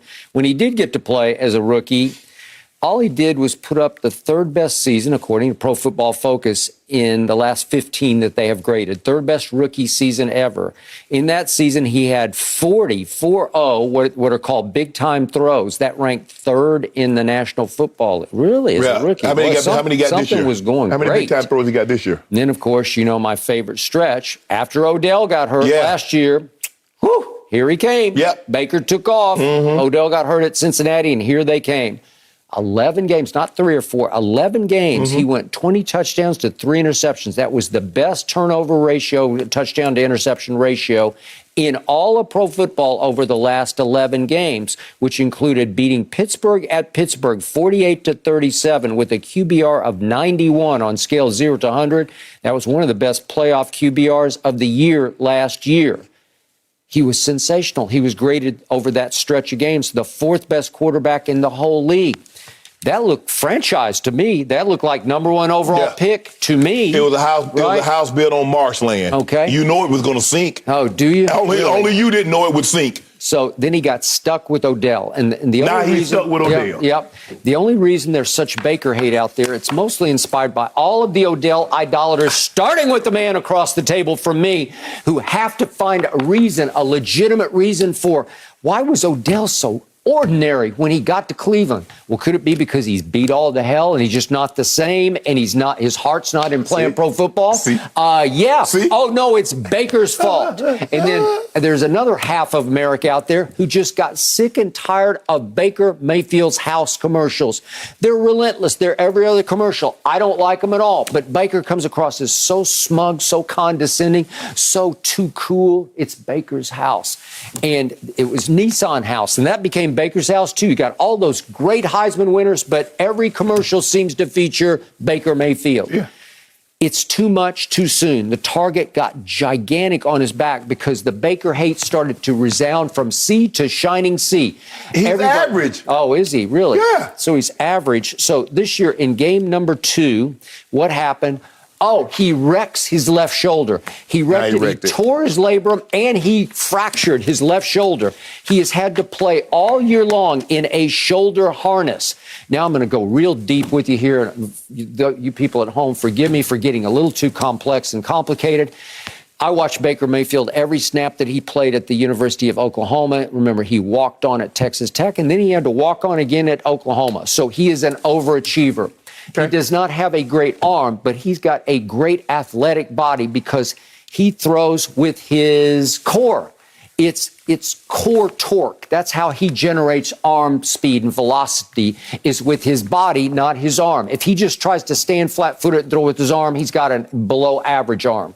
But he goes about 6'1", 215 pounds. And when he is healthy, when he can whip into throws with his full body, he can generate well above average velocity and accuracy. So if you say your shoulder is busted and you got a harness on your left, too often in the pocket, you end up having to throw just with your right arm, and it's not very good and it's not very accurate. So if we could go to, I'm going to skip ahead in the sequence. He threw 4 interceptions the other day, but the only bad one was the second interception. All of them bad. No, they were not. I'm about to detail why they were completely excusable. No, ain't no excuse. This is the second one he threw. So what happened? He got stuck on his back foot in the pocket, and he could not step into the throw because he's got a harness on his left shoulder. So there was no whip torque in his delivery. He has to throw it with his body, and he tried to throw that one off his back foot with his arm. And guess what it did? It sailed over Jarvis Landry, and he just got a bad break. There was a DB, unfortunately, standing right behind him instead of right beside him. It could have just airmailed everybody, but it went right to the DB. That was the only interception that was on Baker Mayfield on Saturday. So he used to say he had a hurt shoulder. So how did he throw those 2 touchdowns in the game with that hurt shoulder? Well, they were just short touchdowns, but he sucked it up and gutted it out. He sucked it up. See, he's sucking it up. Pretty good. But no, he just sucked it. That's all that is. The ones that you blasted and everybody else leaped to the conclusion. He threw 4 interceptions. He did. Could we see the first one to Donovan Peoples-Jones, please? Oh, now you blaming Donovan Peoples-Jones. Well, I'm blaming the DB who holds him all the way up the field. We're about to see the slow-mo of this. If we can see what happened before then. as he runs up the field, Donovan Peoples-Jones, that's illegal contact and a hold. He grabbed him and impeded his ability to get to the football. Baker threw it where he thought he might be, Donovan Peoples-Jones got fouled all the way up the field, and no flags. How can you not throw a flag on that? It's still cover one. The safety's in the hole. Why are you throwing the post with the safety in the hole? It's a penalty. The ball should have been right. Well, you could just do a 5-yard penalty if you want. It's either illegal contact or defensive holding. Either way you want to do it, it's 1st and 10, Baker Mayfield. Okay, let's go. Now we're going to skip past the second one to the third one. He throws to Jarvis, who's also a shell of himself this year. Now he's a shell of himself. Here he goes, and he throws an out to Jarvis Landry. It's an out cut, and instead of cutting out, Jarvis's feet go flat out from under him, and he falls down and can't cut back on the ball. And Rasul Douglas picks that ball off. Well, if you plant and cut, then Jarvis is going to be fighting for the football. Maybe in his better days, he makes that catch, which brings us to the final throw of the game. If we could please, another Rasul Douglas special, because this is a grab, it's a hold, it's pass interference, and Rasul Douglas actually pulls on his jersey, holds on his jersey, and catapults himself into the line of fire so he can catch the football and run with the football. It is blatant pass interference. It should have been 1st and 10 Cleveland Browns with 50 seconds left at the Packers' 40-yard line. One more completion, and boy, he's capable of that. No, he's not. One more 10-yard completion, not. And guess what, ladies and gentlemen? You got a field goal to win the game 25-24. No, he's not capable of that because we haven't seen in the fourth quarter. He's been terrible. That's what Pro Football Focus said. Yeah. Say he has the second most fourth quarter interception since he's been drafted, and his passer rating in the fourth quarter is bad. Yeah. So this USA Today piece says Mayfield has never been a poster kid for quarterback mechanics. Yeah, he has. No, he has. Seriously, he has his whole career, date back to Oklahoma. He throws with his body. He whips the football. He is the equivalent of, forgive the golf reference, to Justin Thomas. Do you know who Justin Thomas is? I do know who JT is. He is 5 feet 10 inches, 160 pounds. And guess what, ladies and gentlemen? He hits the golf ball as far as anybody on the planet except for Bryson DeChambeau. How does he generate that kind of power with 5'10", 160 pounds? That way. Whip torque. He's got an incredible strong core, and he can whip it athletically. You think Baker got a strong core? Absolutely. I'm powerful core. I don't know. But if you take away the left shoulder, if you can't turn the left shoulder away, if you said, JT, you got to wear a shoulder harness on your left shoulder, you're not going to be able to hit the golf ball 350 yards. But I love how you did. I love how you said what I did was to try to make excuses for why Odell wasn't Odell anymore. Yep. Are you trying to make the same excuses for why Baker isn't any good? No, he's very good. No, he's not very good. Well, okay, so I need you to put your money where your mouth is and just say flat out, Browns, cut him loose. Let him go. No. And you keep saying, give him another year. Why would you give him another year? You said he's not that guy. If he's not that guy, have the guts to say he's a bust. Let him be. Let him go. I dare the Browns to let him go somewhere else because he will come back to haunt you and them. I promise you, he will not be what they drafted him to be. Whether it's in Cleveland, whether it's anywhere else, he's not the guy. He is the guy. He's not. Watch. He's not. Okay, I just hope against hope he gets a chance to change scenery.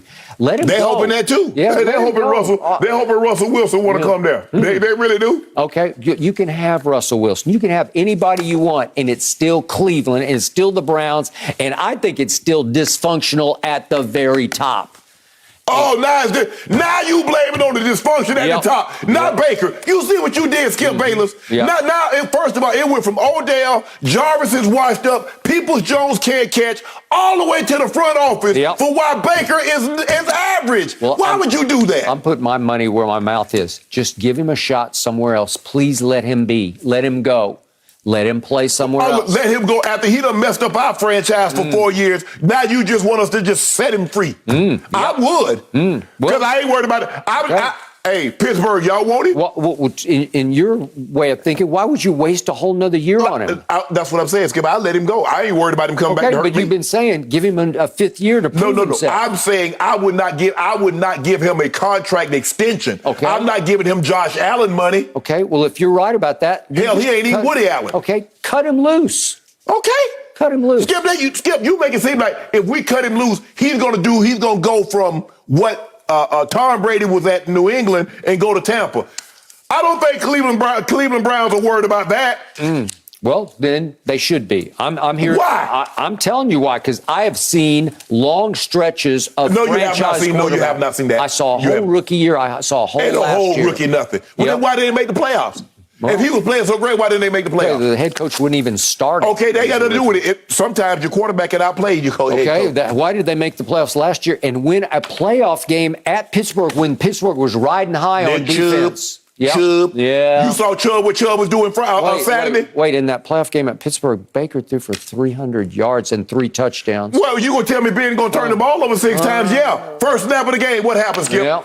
No, not yet. What happened? Baker happened. No. First snap of the game, over Breen head for a touchdown. You saw that. All right. 5-6 turnovers. Don't do that, Skip. Okay. You know Baker is just a guy. He's average. I do not know that. Right here. Okay. That's it right here. I need you to put this on the line, cut him loose, let him go. I need the Hall of Famer to say Cut him loose. Yeah. Turn him loose. Okay. Give him, they like Odell, give him free. This is the man who wanted Sam Darnold. Hey, you wanted Baker, and what did they get you? It got me a lot. It about to get you a new quarterback. Got me a big playoff. No mercy.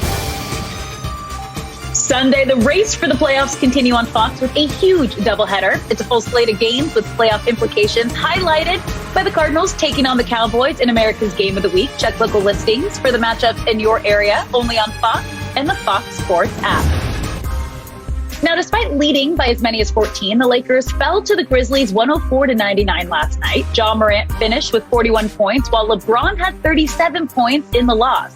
The King had a chance to tie it in the final seconds, but the purple and gold couldn't even get a shot off in the final seconds, and Memphis escaped with the win. First things first, co-host Chris Broussard is joining us now. Chris, the Lakers have blown 9 double-digit leads this year. So what's the biggest reason for these collapses? They're old. All right, they're old. And remember all the jokes and all the memes about, the Lakers are putting together the 2013 All-Star team. All that stuff. You know what? It was true. LeBron got mad, said, please keep that same energy. It was true. All right. And when you're older, you have a harder time maintaining or sustaining a high level of play. If the games were 20 or 30 minutes long, maybe they'd be okay. But they have trouble sustaining a high level of play. So even in the midst of games, you see them, they look great for a while. Moving the ball, Russ and LeBron look like they're on the same page. They're guarding. And then 9 minutes later, they look terrible because they can't sustain it because they're old. We've seen teams. Look, remember when they brought Barkley, Olajuwon, and Drexler together in Houston as they were older?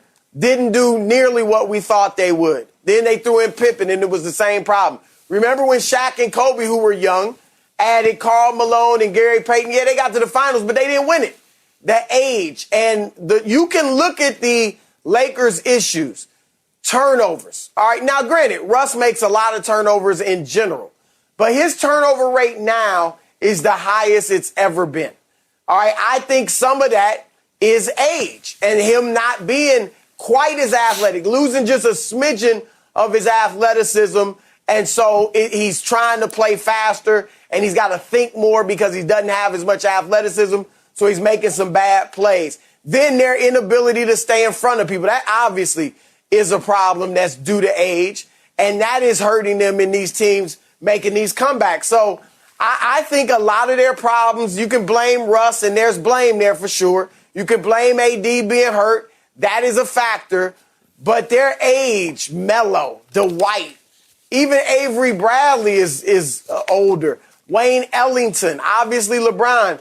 Their age is a problem, and that's why I think teams are coming back on them. I agree with everything you said, and that's what I was telling Skip. First of all, they turned the ball over too much, and when you turn the ball over and you're an older team, you can't sit in front of anybody. So what do? They grab, they clutch, they hold, and they send the team to the free throw line 29 times when you only got to the line 8 times. And because they're younger, they can slide, they can rotate multiple times. If a team swings the ball at least twice, they're going to get a wide open 3 or they're going to get a layup. Lakers just can't recover. It's as simple as that. And you're asking guys, Chris, you mentioned it. You said guys, Carmelo is older and this guy's older. But a lot of times we're asking guys that's never played defense. When has Carmelo ever been asked to play defense? Right. And now you want him to play defense and you're 19? Wayne Ellington has never been asked to play defense. Wayne Ellington is a shooter.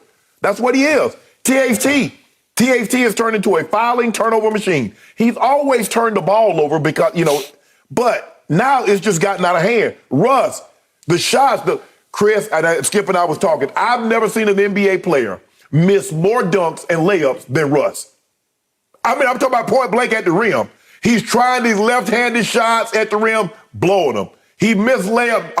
Right down the middle. Would have made it a 1-point game with about a minute left in the ball game. Changes the complexion of the ball game. Instead of being down 3, you're down 1. They're old. LeBron can't stay. LeBron is playing great, but he can only play great for first quarter.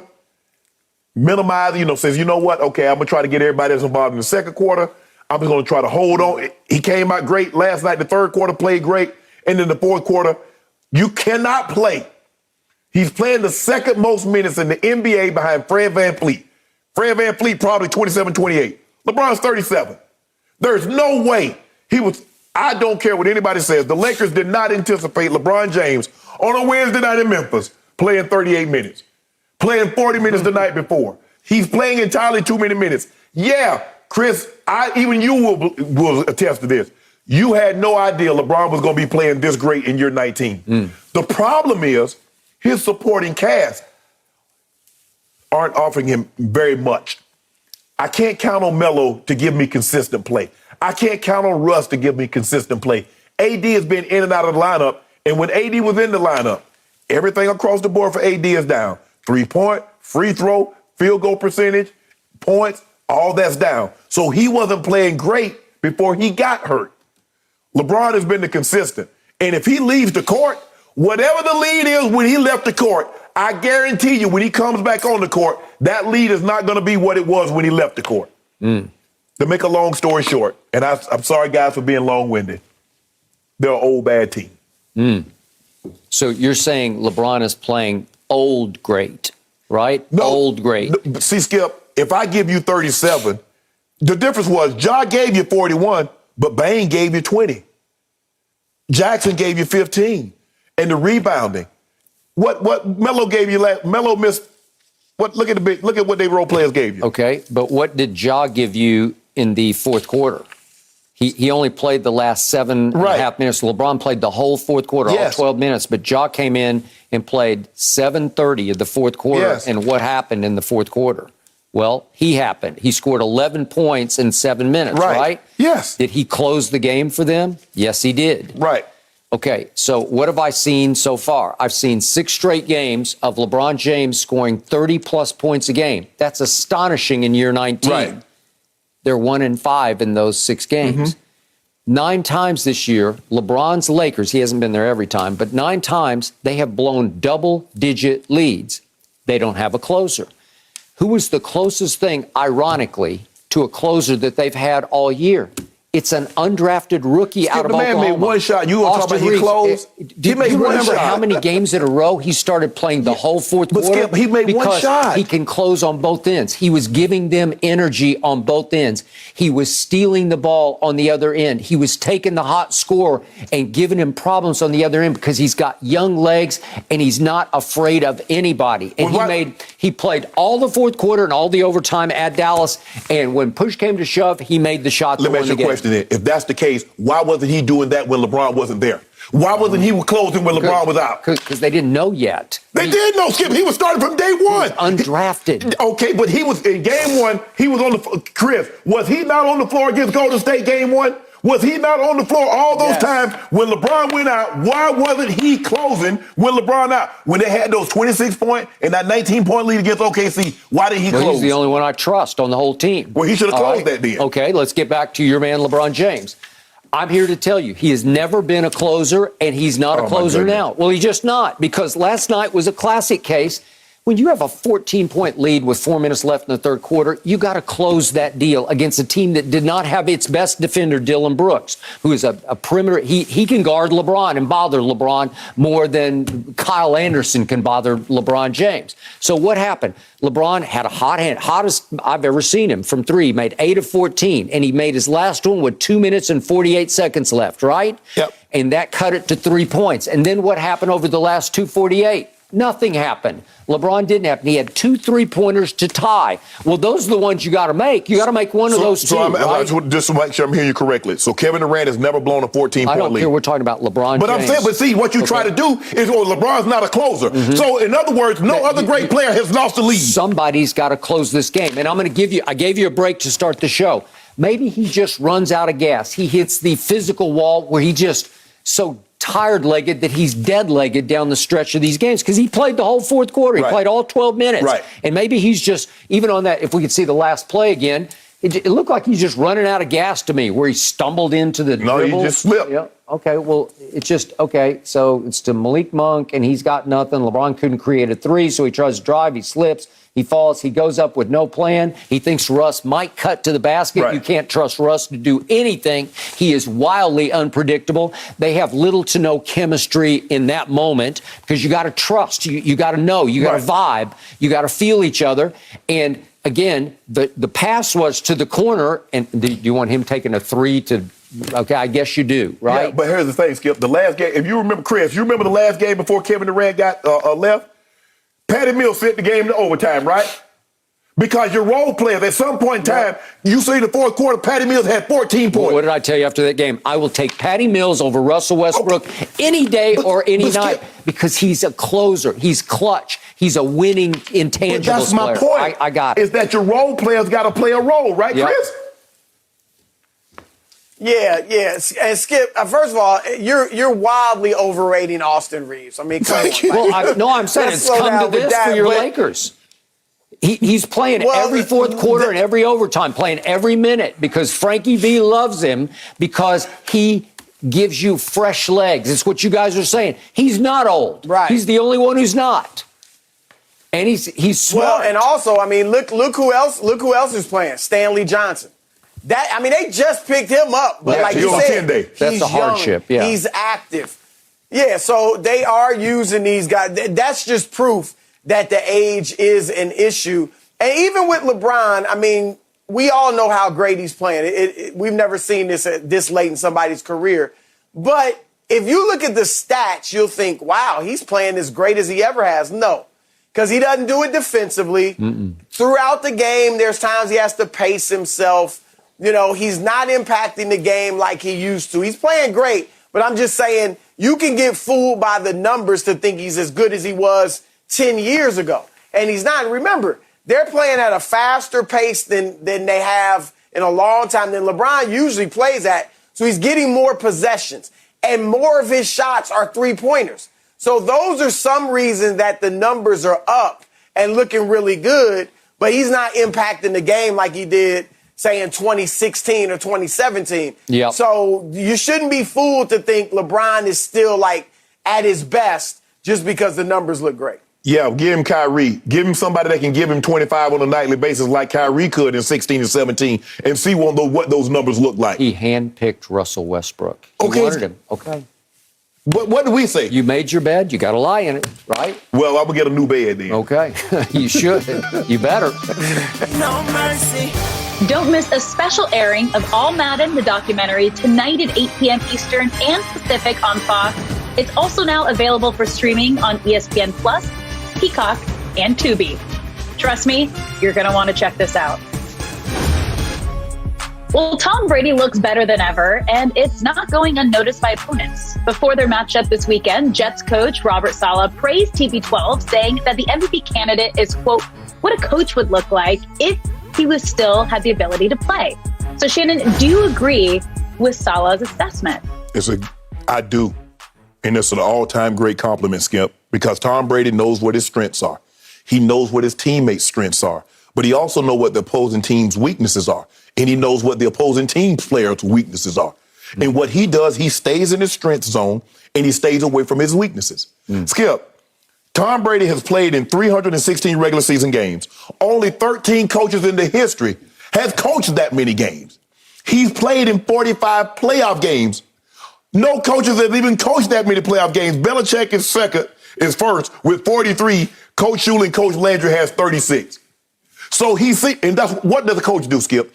He puts his team, he knows his players' strengths. He plays to their strengths. He stays away from their weaknesses. He's supposed to know the opposing team's strengths and weaknesses. Stay away from their strength, try to capitalize on their weaknesses. And that's what Tom does.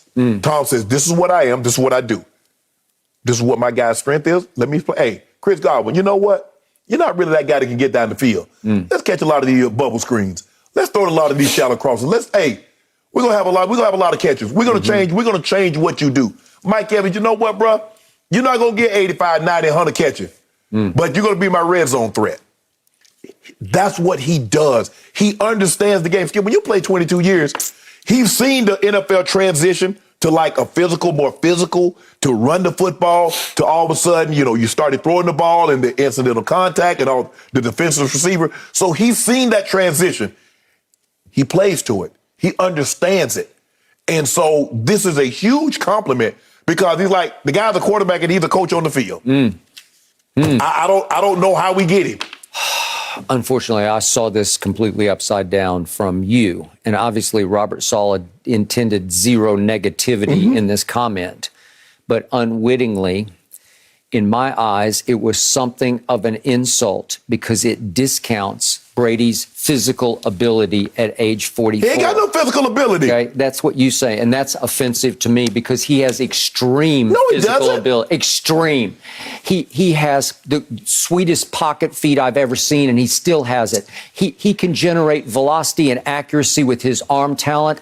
At 44, just like when he was 24. His arm, you said his arm was in decline coming out of New England. Nope, it's stronger than ever. He moves better than ever. Because he worked so hard on it in the offseason. He runs faster than he's ever run. You say, oh, it's not very fast, but it's faster than it used to be. And if we could see that throw that he made on 3rd and 13 from their 46 to AB in his first game back the other day, this is some big-time quarterbacks. He has to move and slide to the left and throw that. That's a gunshot right there to AB. That's for 19 yards and hits him right on the button. That's a big-time quarterback throw that a lot of quarterbacks just can't make. That's Brady at 44, and you cannot discount or try to undercut the physical or athletic ability required to slide to your left and set your feet and make that throw. I'm sorry, that's a hard throw. Going to your left. Yeah. Think about it. Brady doesn't push the ball down the field because he can't take those shots and they want to get the ball out of his hands. Are you kidding me? He led the league in air distance last year, and he probably isn't this year again. Skip. In yards thrown, how far did the ball travel? He led the whole league last year. What good, Skip? God. Skip, what good does that do if I lead the league in pop-ups? That's not leading the league in home runs. Okay, but you're throwing home run distance. No! Yes, you are. No, Skip, you got to hit the ball on the fish. You got to connect. Just because sometimes he's just throwing the ball away. Well, he leads the league in touchdown passes and yards passing. Skip. You got to give his physical ability some high marks here because you talk about LeBron's extraordinary. Skip. This is extraordinary. Skip, stop That's it. the hardest Skip, position. It's the hardest position to play in sports. I'm sorry. You're not getting it. You're giving him no credit. It's not comparable to what LeBron's doing. Oh, stop it. To play that position, what's harder to do? What Brady's doing or what LeBron's doing? Skip. Brady is not on. Even though LeBron is not playing defense like he once did, he's still on that side of the ball. Yeah. He's still playing passing lanes. Skip, it's not comparable. I'm not saying Brady. Brady is playing the game with his mind, like LeBron is playing. Brady was playing the game with his mind in his third year. Once he'd gone around the league a couple of times. I'm sorry. It just, he keeps making you eat crow and you have to discount and write him off. No, I'm not writing him. He's just playing with his mind. What he's doing, Skip, he joined a team that had more talent. Could he do what he's doing in New England? 7-9 team. Yep. And took him to the Super Bowl in a pandemic. Mike Evans, Is Mike Evans better than what he had in New England? Is Chris Godwin better than what he had in New England? Mike Evans yes is or no? ranked by Pro Football Focus 48th best receiver in the league right now. What was he when he got there? He was coming off a 1,500-yard receiving season and a Pro Bowl. Okay. Chris Godwin was the #1 rated receiver by Pro Football Focus when Brady got there, coming off a Pro Bowl. O.J. Howard was a top 15 pick. 7 and 9. Hold up. So was that them, but you said it was Jameis? You said Jameis turned the ball over 38 times. That's what had to do with it. They won the Super Bowl. Okay, exactly. Because of the 44-year-old. That talent. All right, guys, that talent. MVP in the Super Bowl. Cowboys avenge last year's loss to Kyler Murray and the Cardinals. No mercy. A 38-10 beatdown last season, the Cowboys will be looking for redemption against Kyler Murray and the Cardinals. This time around, they'll have Dak Prescott under center and rookie sensation Micah Parsons on the defense. The first-year player said, quote, "I think this is a week for us to make a statement. These type of games really define how you are going to go. And if we come out here and do what we're supposed to do, we will put everyone on notice." Shannon, if you were a veteran on this team, would you be okay hearing this comment coming from a rookie? Hell yeah, I'll be okay with it. That rookie, my rookie playing like he playing, keep talking. Because he go back it up. He's backed up everything he said. He's better than they thought he would be, and he wreaks havoc. And you heard D. Law said, "These young bucks, I got to show them I still got it." Yep. When I told you, Skip, I said, they see this guy do it. Man, I ain't gonna let him show me a little old young buck. Let him show the old man still got some juice out here. And that's what he's doing. Everybody, Randy Gregg, like, oh, man, he tried to beat me to the quarterback. D. Law said, I got to get some of this too. Got no problem with it. Because I know one thing about Micah Parsons. He going to go out there and try to make that statement that he said this game is about. That is making correct. a statement, putting the NFL on notice. I love what he said, but it's a pretty powerful statement to say it's time to make a statement and put the whole league on notice. Had the Arizona Cardinals been playing like they were playing earlier, he would have put them. I don't know if he can make that same statement considering how they play. But remember, Micah Parsons is a 22-year-old rookie going on 30 to me. He's an old soul who's wise way beyond his years. Now when he speaks, my ears perk up because I want him to be the spokesman for the team. I believe that he's become the leader of this team because I think the team understands that he's even better at what he does than Dak is at what he does. Yeah, of course. I used to think Dak's obviously the face of the franchise and makes $75 million. But the point is, Dak just speaks in cliches. He doesn't make statements like this. It's not like we got to put the league on notice. We're quarterback. I know that is correct, but he works not to say anything to the media. Yes. And more, Micah is daring to say the truth. He don't know, Skip. He doesn't know any better. He don't know he's not supposed to be saying. Okay, I got that, but you know, and I know you don't see many 22-year-old rookies take over a football team, especially one that's in position. Who knows, to even win the one seed. And they're a veteran-laden football team. It's not like they're a young football team. D-Law has been there for a while. They have guys that's been in this league for an extended period of time. Now, I don't know, let's just say for the sake of argument, Skip, he's on the Rams. I don't know if he's having this kind of personality. Because you got AD, you got Jalen Ramsey. If he's been on your Broncos or especially your Ravens, there is no way. Especially on the Ravens. No. How could a 22-year-old come in and try to take over the team? You got too many. Ray, been a veteran. You got Rod Woodson. You know, you had Sam. You had guys. Shannon, Sharpe. We're a veteran-laden football team, especially, that team. Okay. But Skip, this is a veteran-laden football team that has never been able to find its way. And all of a sudden, a child shall lead them. Yeah, and so, Skip, you're looking at it. The difference is he wasn't going to be the best player on the team because Ray Lewis was there. Yep. So he's the best player on this team, and he just happens to be a rookie. That's okay because he's backed up everything he said. You watch him play, and you're just like, okay, that kid, even if you don't know anything about Micah Parsons, just cut the TV on and just follow number 11 around with your eyes. You ain't got to listen to what they're saying about him and how good and yada, yada, yada. Just follow him with your eyes. All I want to know when they come out, when the offense breaks the huddle, where's 11? 11 from heaven. Right. Oh, he's an edge rusher. Oh, wait, he's an inside linebacker. Oh, it looks like he's going to play cornerback this time. 23 snaps this year, he's been lined up at cornerback. Right.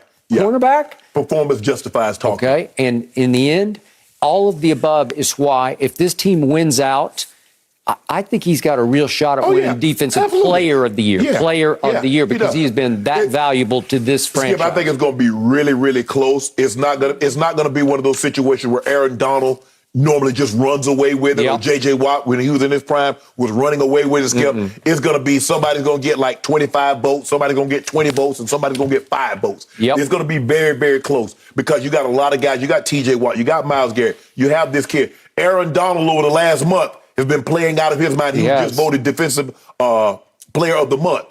And Michael was voted defensive rookie of the month. He's going to be defensive rookie of the month. Everyone. Yeah. Good. No mercy. Well, the Jaguars asked to interview Dan Quinn for their head coaching vacancy, but the Cowboys DC reportedly turned down the request. Quinn was previously the head coach in Atlanta, but has revitalized his career jump-starting the Dallas defense. Shannon, are you surprised? No. DQ realized, Skip, I ain't just got to jump at any situation. He's DQ? Yeah, like DQ. Okay. Skip, once you've been a head coach and you've had a level of success, he went to the Super Bowl. He did. You don't have to take every job and take interview that's offered to you. He realized the Jags, that's not an ideal situation. Yeah, is Trevor Lawrence really that dude? You talk, we got your Trevor Lawrence, he's 20 years old. But is he really that dude? And the culture is contaminated. They got to fix that. He said, you know what? In 2 weeks, about 5 or 6 job opportunities open up. Well, I can get one of them. Well, I've suspected all year that he's waiting in the weeds thinking if Mike McCarthy screws this up down the stretch, I might just get this job. Yeah.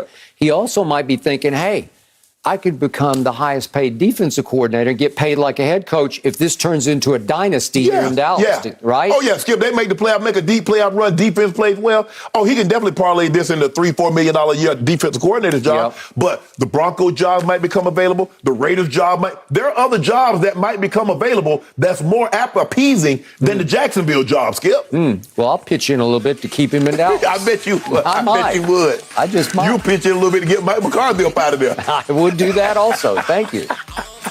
All good points. That's it for us. We'll be back tomorrow at 9:30 Eastern. But don't go anywhere because the herd starts right now.